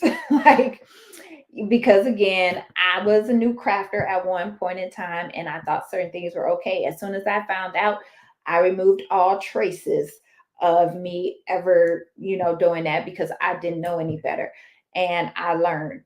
And luckily, there were no consequences from that. But I took a risk. And at that time, I didn't realize I was taking that risk. And this was years ago, but I learned from that risk. And I take that to heart because how would I feel if I spent my time on a design and someone just took it and passed it off as their own, or just took it and started making things with them? I would feel some kind of way about that. So I understand where these big companies are coming from. You're welcome, Yolanda. Hey, Marina. Thank you so much for the super sticker. I appreciate you guys. You guys are amazing. Didi said you are not getting me into anything more. I will have to sell one of my grandkids. Don't sell the grandkids. I don't want you doing that. Do not sell the grandkids. I know it's just like with crafting, there's always, that new machine or something that comes up that you're like, ooh, I want that. But these as a crafter, yeah, those designs and stuff you have to be careful with. You don't want to get in trouble. But yeah, being a crafter can be pricey, y'all. Being a business owner is pricey enough because there's certain expenses that come with it, and I'm not just talking about supplies and things like that. So you want to have things in order so you don't get in trouble. This wax on here is garbage. I need to get another tip ASAP. But yeah, you just have to be careful. There is a lot of expense being a crafter. There's a lot of expense being a business owner, and you don't want that stuff to be taken away from you. So you definitely have to do your research. Use that link that Kim dropped in the chat. I'm gonna put that on the community tab so you guys have it as well, or copy and paste it and save it as a favorite so you'll have it whenever you're not sure. Whenever I'm not sure if a design, if I there's a design I can use or not, I'm gonna check just to make sure. But that's why I like to create a lot of my own designs. I love creating designs. I love designing. That's, like I was saying earlier, that's one of the main reasons I stopped selling rhinestones, because even though I was selling them, I was creating designs, but I love creating designs more. And then I started getting into creating content, and I also like doing that. So it was a no brainer for me. I love creating designs. Even when people reach out to me to create designs, I always say all money is not good money. You don't want to take that risk. Even if you're creating a design for somebody else, you also sometimes you have to check that. If it's not someone, I've had people to reach out to me to digitize their logo or whatever the case may be. Okay, no problem. This is your business, your design. But if you're not sure, check. And if it's something that is trademarked, let them know. I'm sorry, unfortunately, I won't be able to make this design. It's trademarked. And you can even put in that link to where you found the trademark. Now, whatever they do with that information is up to them, but just let them know you can't do anything for them as far as with that design. And let them know they'll have to find somebody else, and also let them know that they really shouldn't be doing it either. No, not the grandkids, right? I want you selling grandkids. Like, yeah, that would be good. Keep the grandkids. Keep the grandkids, and then work on getting the stuff later. Really, I might have to take a break from YouTube soon because I want to do it. Yeah, there's so many crafters out here, and I just be amazed at the talent and the skills. And I just be like, oh, wow. Like when I seen Sean's video when she pulled out that big old laser, I'm like, okay, I see you. But I was just like, it couldn't be me. Like, mm-mm. But yeah, I just be impressed with some of you guys, just the knowledge and the skills that you acquired or that you taught yourself, or that you were able to just pick up and learn. Like, it's amazing. Thank you, Kim. Thank you, Fran, for the super sticker. I appreciate you. Thank you so much. You guys are awesome. 0734 to the no. Eva is a mess. Oh my goodness. Amelia says she understands. Yeah, sometimes it honestly is good to take a social media break. Sometimes, you know, that's why I create a posting schedule. Usually I'm live on Sundays. I try to post new videos on Wednesdays or Thursdays, and I try to stay consistent with that. But sometimes, yeah, I mean, it's okay if you got videos to pump out every day and you get all that time to do that content, then do it. But I just can't do that content, post every day, full videos, full tutorials, things like that. So sometimes you do have to take a social media break, even if it's a couple days. Sometimes getting that break is helpful. Sometimes you need that clarity for creation. Sometimes when I have like I hit a roadblock and I'm like, okay, I can't think of anything to create or design. Sometimes I just have to step away, take a break, maybe jot down some ideas, journal, whatever the case is, and then resume what I was doing. But it is okay to take a break from social media if you need to. There's nothing wrong with that. Right. YouTube is the reason why I have machines and supplies now. Facts. YouTube is, yeah, definitely the reason.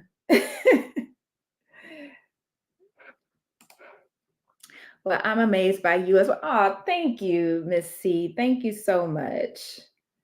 I appreciate that. Yeah, YouTube will get you in some trouble. You'll see some of these crafters. I just like, like I was watching Sean video, I think the other day, and she had this scissor caddy, and I was like, oh, I want that. Like, I was like, I need that in my life. That was so cute. I didn't even know they had a scissor caddy.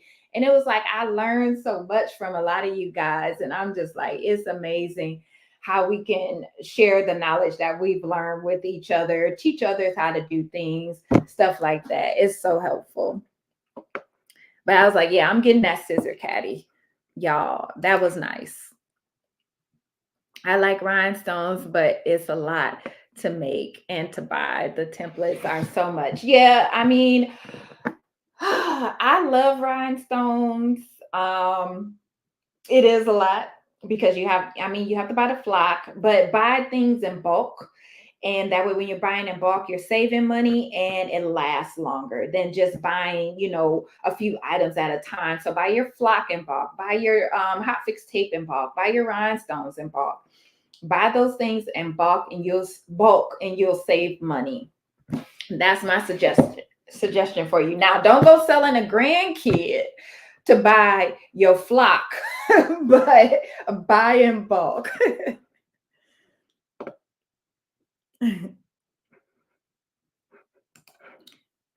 We knew what you meant. I'm biased. We knew what you meant.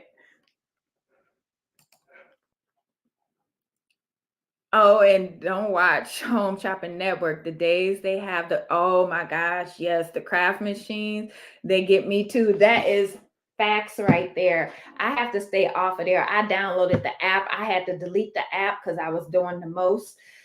Yeah, you have you have to stay away from the shopping network. But sometimes YouTube is like that too, y'all, because you'll be like, oh, and you'll ask somebody like, where you get this from, and they'll give you the link, and it's like, dang it, here I go again. But I mean, that's the world of crafting. You know what I mean? It's like you're always learning. There's always, a new tool or a new machine or just an entirely new craft out there that you didn't even think about, but you're all of a sudden interested in. Lead with revenue. Good tip, Eva. Good tip. I keep telling my husband we need a bigger house for my craft space. He keeps telling me I need to reduce my crafting so we can stay at our current home. I do not believe I'm wearing him. I do believe I'm wearing him down. I keep telling my husband, like, we need to knock out a wall because then I would just have access right to my other craft room, right? And then I would also have more room for more machines.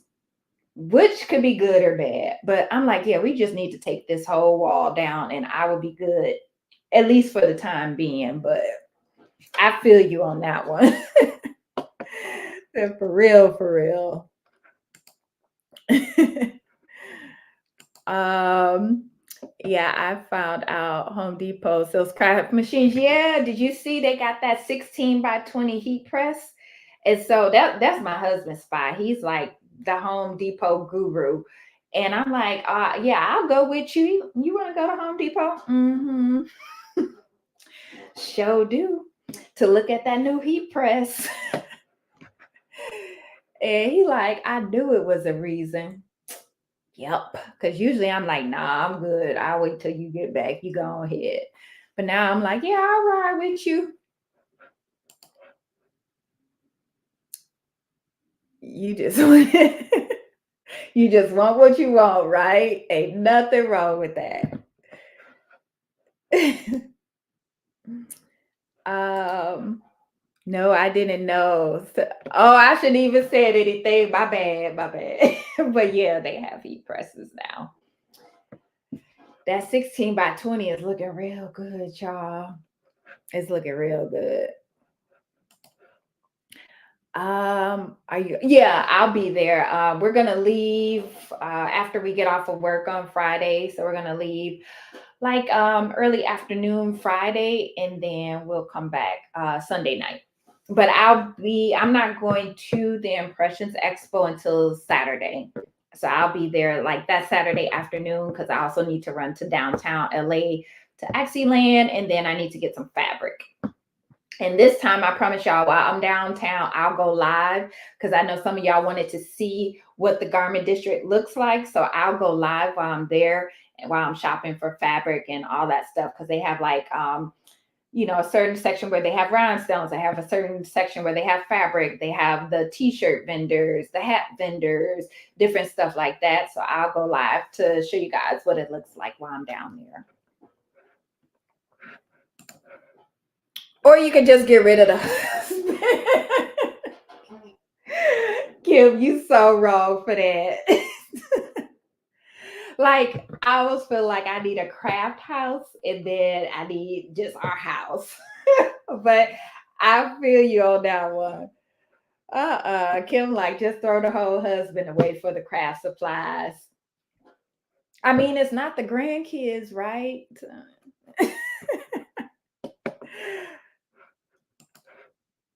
I have 7, so don't do it, Dee Dee. Don't do it. I know, right? Abaya, she getting rid of the husband now. Oh wait, I want to go with you downtown. Come on. Are you gonna be there next weekend? Let me know. So we could definitely link up while we're at Impressions. Oh no, Kim. Just show them how to craft too. Don't do that. Don't do that. Y'all seen, well, I was talking to Kim and I had stitched out that panther on the back of that varsity type jacket. And then while I'm on the phone with Kim, the hubby comes in here. He's like, where's your glue? And I was like, for what? Like, he repaired everything. So I was like, I know you're not just gonna glue something together. He's like, because it's some rhinestones in the other room. I was like, first of all, what? What are you finna do with my rhinestones? And why are you asking me for my glue? Y'all, he went and put some rhinestones on that panther. Now it actually did turn out good. Like he put a couple rhinestones in the eyes and then like the claw. So I was like, oh, okay, you gonna learn a little something from me, but I'm like, nah, bruh, I'm gonna need you to stay out my rhinestones. So it's a hard no for me on showing him how to craft too. Because my daughter, she just be coming over here. She'll come in here, take off her jacket, and just pull out my patches and start pressing stuff on her jacket. And I'm like, hello, like, hey, how you doing? So, don't do it, y'all. Don't do it.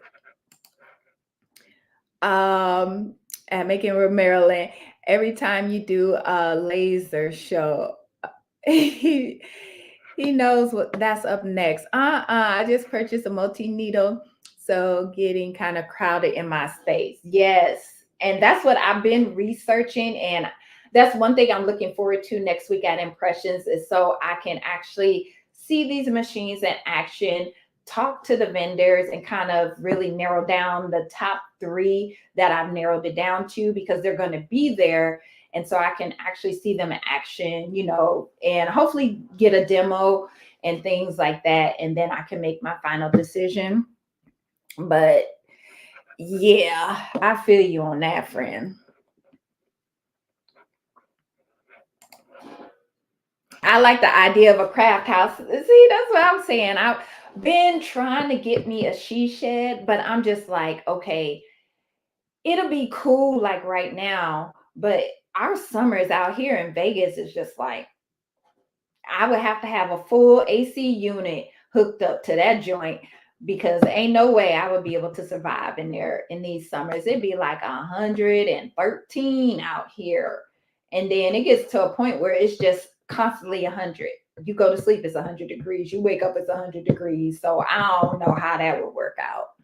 I would need a top of the line she shed in our backyard. But yeah, the craft house, Kim. Mm-hmm.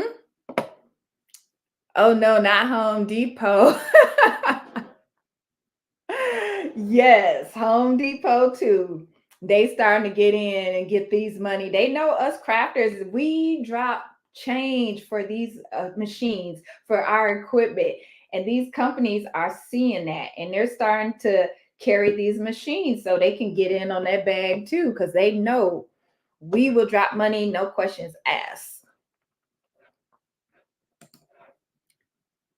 I have thought of him. Oh, moving it.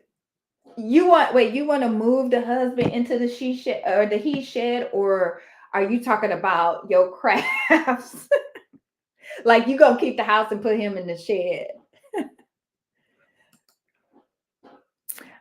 I have a shirt that says that I traded my husband to keep my craft supplies. That's a good one. I like that. Oh, okay. Yeah, we'll definitely have to connect. Send me a email so we can connect.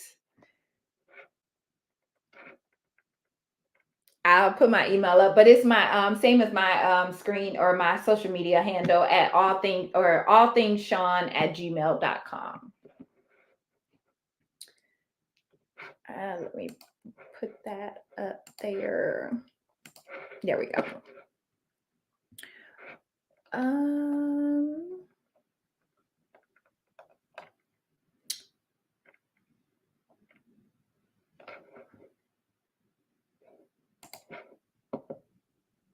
It looked nice.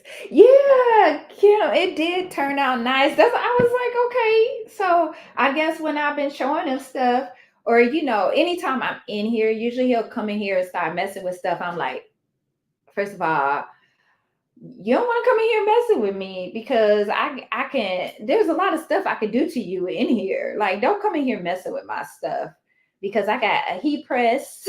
I was like, there's needles, there's scissors. Like, you don't want to come in here messing with me. And yeah, he'll just come in here picking up stuff like, oh yeah, okay. And I'm like, why? Just because.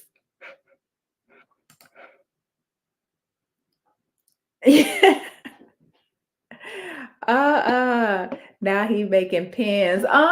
For real? Get out. See, yeah, maybe I have to get him like I'm gonna show you how to embroider, and then I'll be like, you can't even do that on a single needle machine. You need a multi needle, so we might as well just get one. Like, just put it off on him. So I feel you on that, Eva. My husband loves brushing the rhinestones and he loves the multi needle machine. Okay, yeah, that's definitely a win-win. I feel that. Raylan said that multi needle would be so nice. Yes, I agree. And really, my only reasoning for wanting the multi needle, well, of course, because of convenience and speed, but also I want to do hats. I get a lot of requests for hats, and you can do them on a single needle machine, but the struggle, I just turn those orders away, or I'll refer them to somebody else because I'm just like, I don't even want to go through that struggle. Like if you want a patch, I got you, no problem. If you want a shirt design, you want some digitized, I got you. But if you come with me for a hat order, I'm like, yeah, I can't even do that. Yeah, Eva, I've been doing my research and I just want to make sure I put my money into a good machine that's going to last. Of course, any machine can have its issues or whatever, but I just want to make sure I have a good quality machine that's going to, produce the products that I need at a good rate, fast speed, and that's going to last, which is the most important thing for me. Have a blessed night, Queen in chat. Enjoy the rest of your birthday. Thanks, somebody. Thanks for joining. I know my East Coast people, I know it's getting late for y'all. So I appreciate all y'all hanging out in there with me tonight. My husband took over the shed. We built together. Oh, really? Oh, so that's what you mean? He turned it into a he shed. Yeah, good night, unbiased. Thanks so much for joining. DTF? Okay. Yeah, DTF, those transfers are pretty nice. But I just like, I don't need any more machines because I have so many irons in the fire, that I'm doing. I'm just like, I don't even think I had the capacity to take on a new craft at this point, but I love watching y'all doing it. But I'm just like, I just can't take on another craft. But I would definitely watch y'all videos. I will like, I will share, I will support, but I can't do it.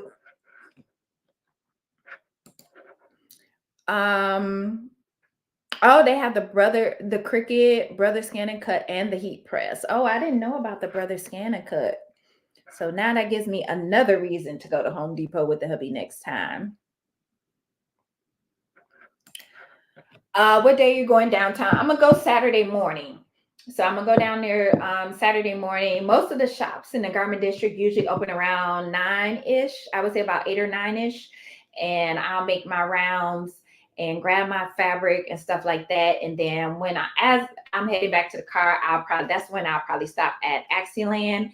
I want to try to be to Impressions no later than 1. Really say noon, but no later than 1, because they are also going to be there on Sunday from like 10 to 3. So I'm like, if that's not going to be enough time, then I can go back on Sunday and pick up where I left off, if that's the case. But I'm gonna go Saturday morning downtown.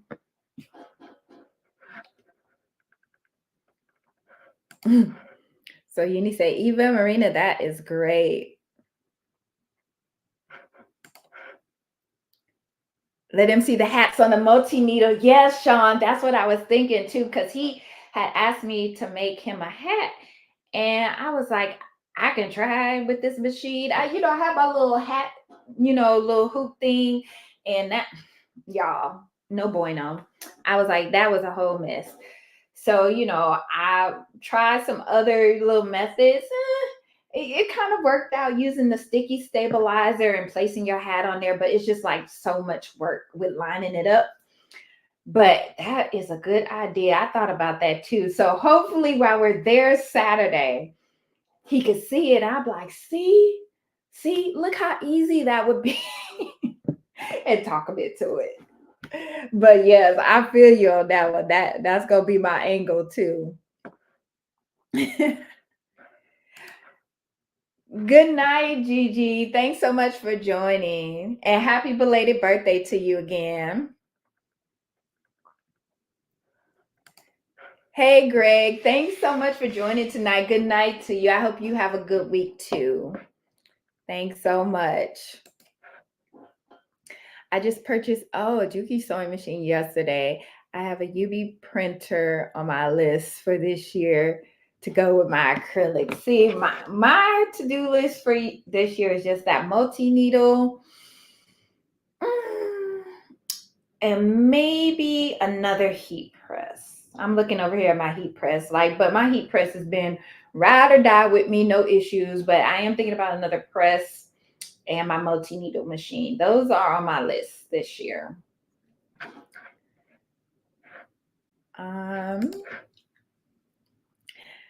I'm too scared of the chemical fumes from the DTF. My love is embroidery. Yes, I'm loving embroidery. I have loved embroidery for years, but it's just like when I started selling rhinestones, I just really got wrapped up in the rhinestones and kind of fell back on other things. I know I said before in a previous video, like when we moved from our last house here and my embroidery machine got dropped and broke.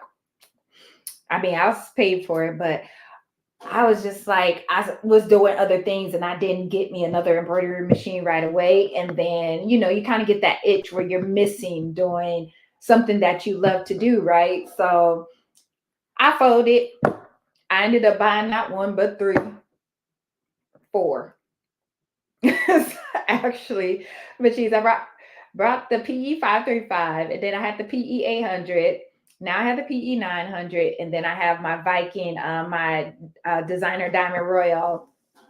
So yeah, I just went from machine to machine to machine, but each machine was an upgrade for the bigger hoop.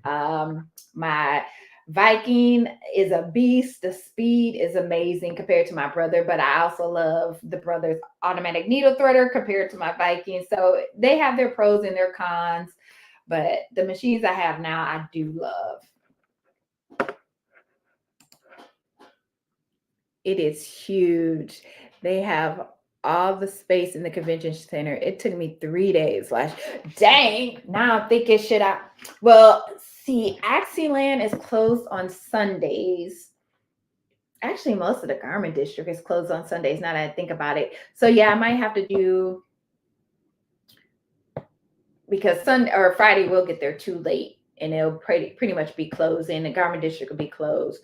But Saturday morning I'm gonna do the garment district and then head on over to Long Beach for the expo, and then I'll probably go back Sunday before we leave too. But I have the app downloaded. I have the vendors. I have my map. Like, I'm on it. I know I'm gonna deviate from that, but I have the ones that are like must stop buys. I must stop by these booths.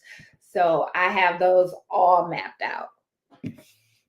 But yeah, the Long Beach one, that one is big. I went last year and it is huge. You ain't never lied about that.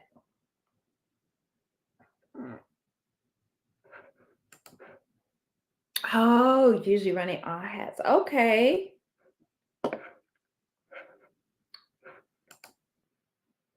My hubs took over my first embroidery machine. He likes the hat feature. Oh, wow. Nice. Good night, Dee Dee. And thanks for becoming a channel member and joining the live. And I'll see you in the next live. I hope you have a good night and have a good week, okay?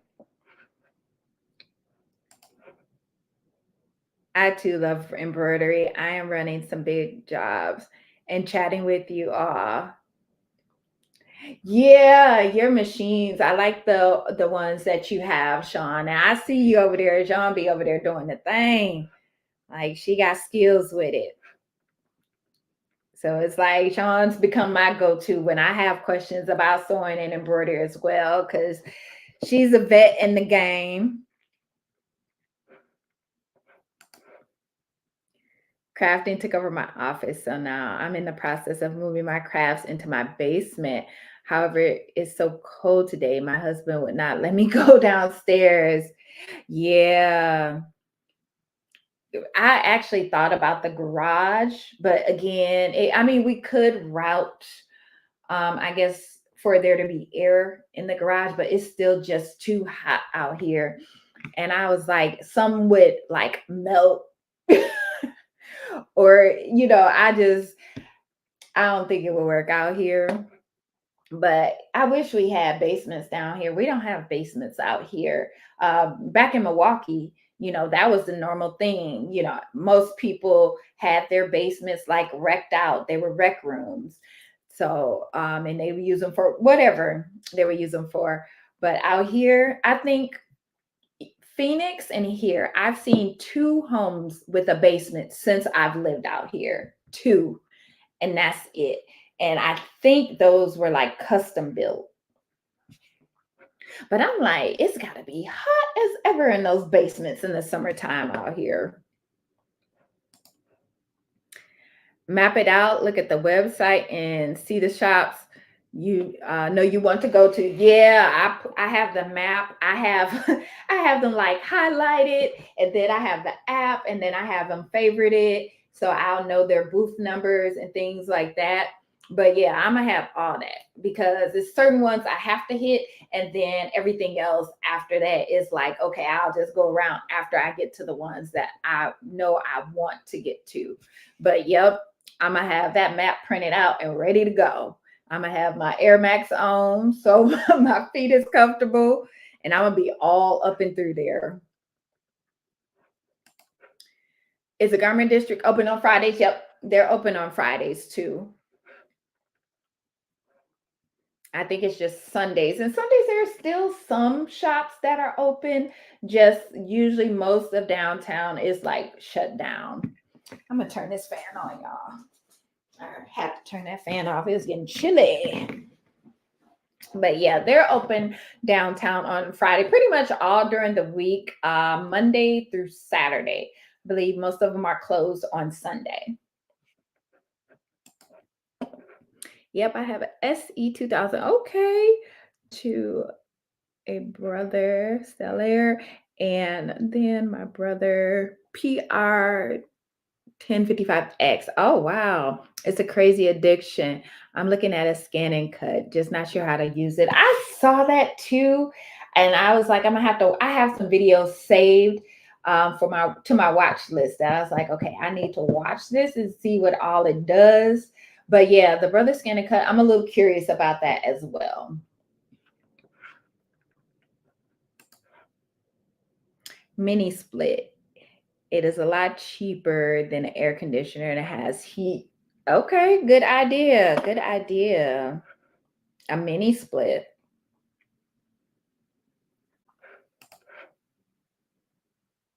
Yes, Sean does have a channel. Let me drop your link, Sean. So if you guys aren't subscribed, make sure you do.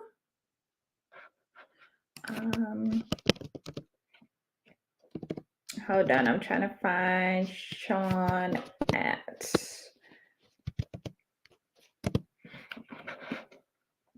Trying to find you, Sean. Oh, here you go. I'm just getting her link, and I'm gonna drop that in the chat for y'all.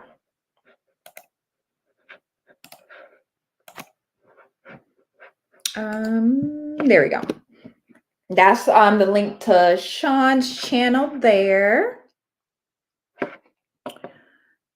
And let me also grab Kim.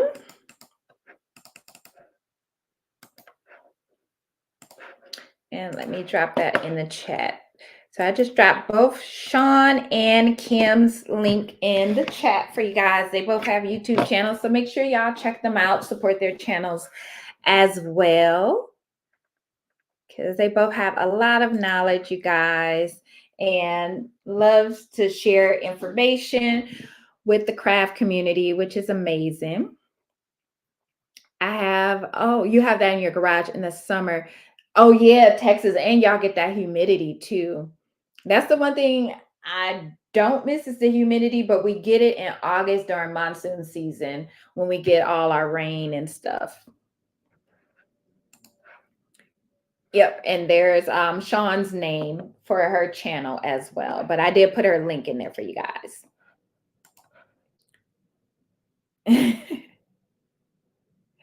I cannot wait until you know your machines down. I know. I'm I'm a planner, I'm a researcher. So I go down a rabbit hole, like seriously. And I might even reach out to you to get your opinion too, after I come back from the expo, just to see what you might think and get your feedback. But that Tajima, oh, it's looking real nice. It's looking real nice though. You have the scan and cut. How do you like it, Sean? And do you use it often?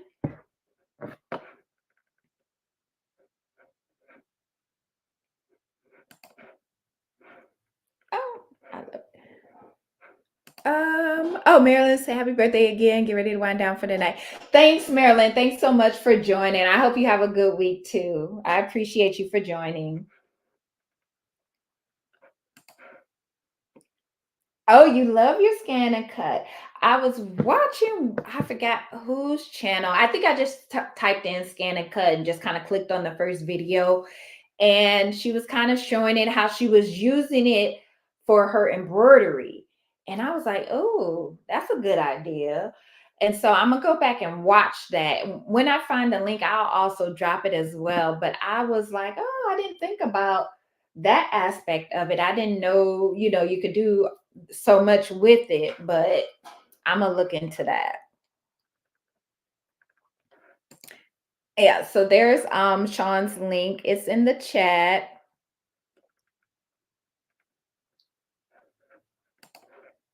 Oh, of course, you are much welcome. And there's Kim's link also in the chat. Yeah, Eva, definitely check her out. She's a wealth of knowledge, so definitely check her out. And Sean said, Kim, I made candles for the first time. Ah, thanks to you with my nice. Okay, Sean over there making candles too. Look at you. See, that's the thing. It's always as a crafter, you always want to try something or learn something new, or we're always teaching each other a new craft or giving each other inspiration, y'all. And I love it. That is what it's all about. Okay, thanks, Marina, for supporting Kim and Sean. Oh, Eva, you do? Wait, am I think I'm subscribed to you. Let's see if I can find you. It should come up, Eva. What's your channel name, Eva? Because I can't find it. And is it just your name? Eva Marie. Trying to find you. Yeah, let me know your name and then I'll drop your link in the chat.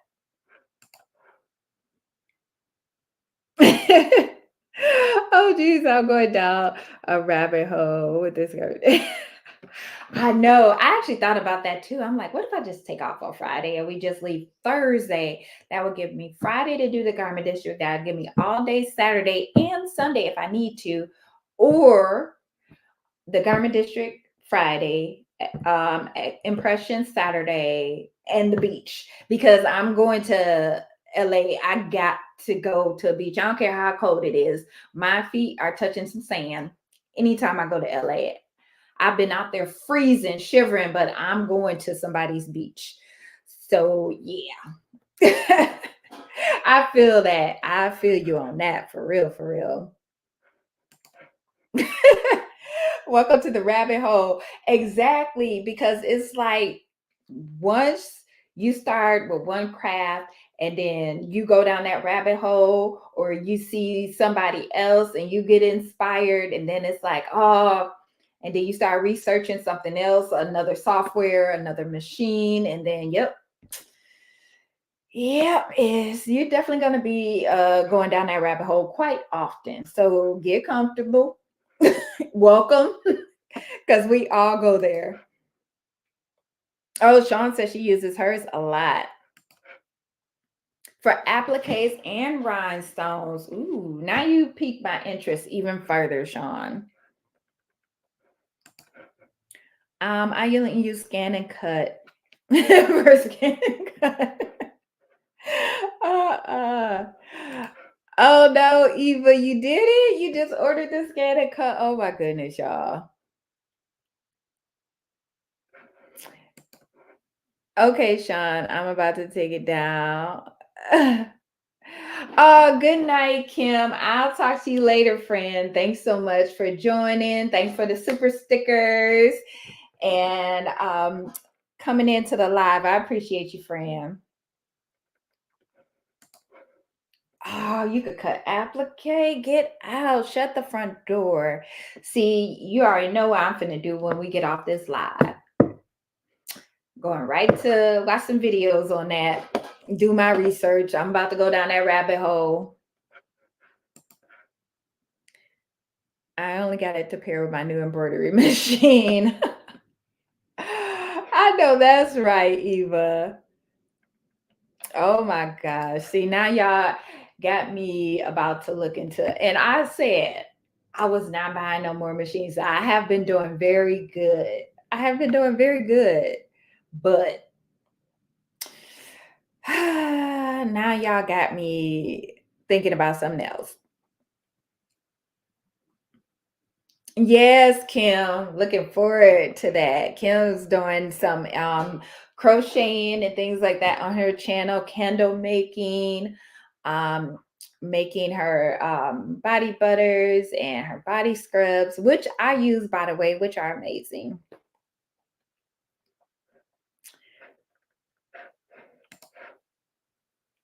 The lady from Power Tools with Thread has a great blog with all the different scanning. Okay, let me start that so I can write that down after the live. I'm gonna check that out. Thanks, Sean.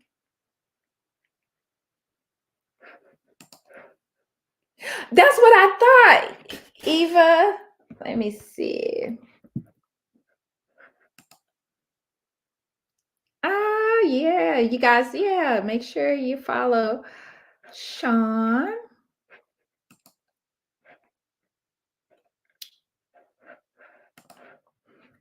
Yes. Yes, I'm like, okay, I'm off tomorrow, but yeah, Tuesday I'm gonna log on and put in that PTO request. Like ASAP. I had my husband fussy cut one time and he said never again. He went the next day about to scan and cut. Yeah, see, I like that it can do that. I'm definitely going to check that out. Definitely.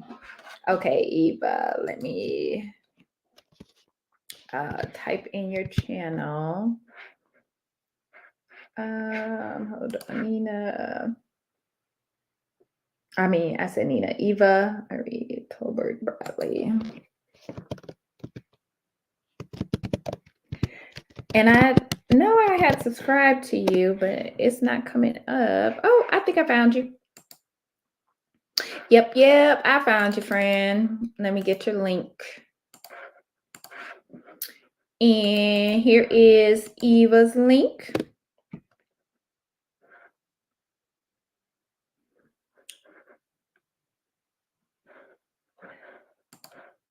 Where is she? She was in here. But she was in here on her other channel, I think, and she's on East Coast, and I believe she has to get up pretty early. So I think she might have left from the live. But yes, I will add her link as well. Let me grab hers.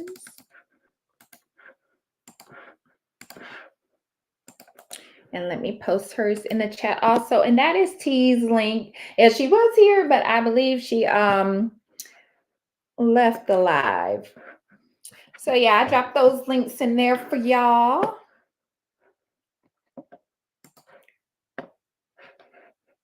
And let me see here. Let's make sure I miss anything. And then Passion Embroidery, that's my new website. So I'll still be adding stuff to the website. I'll be adding my digital templates and things like that as well.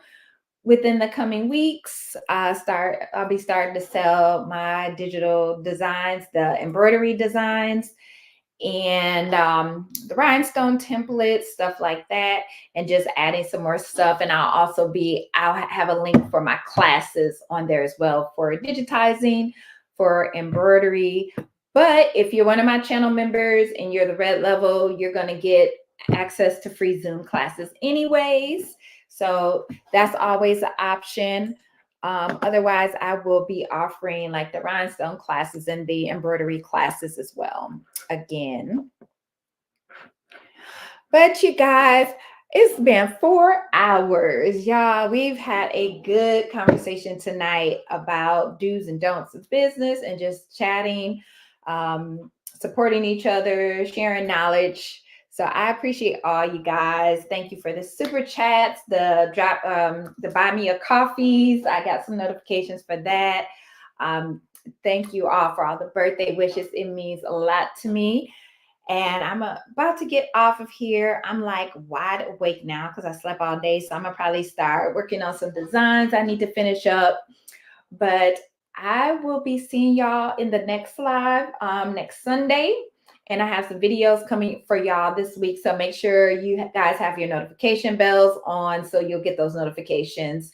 And I'm going to be dropping some members only videos also. And you guys will have early access to the new videos that I'm dropping also. And I will be reaching out to y'all with more information about the Zoom for the red level members, and then as well as our sip and stitch for the first weekend in February. Oh, okay, Sean, I'll check it out afterwards and get back to you. All right, guys, well, thank you so much for joining. I will see y'all later. I will be watching y'all videos and supporting your channels also. So thank you so much, guys. I will see y'all next Sunday. Make it a great week. Bye, guys.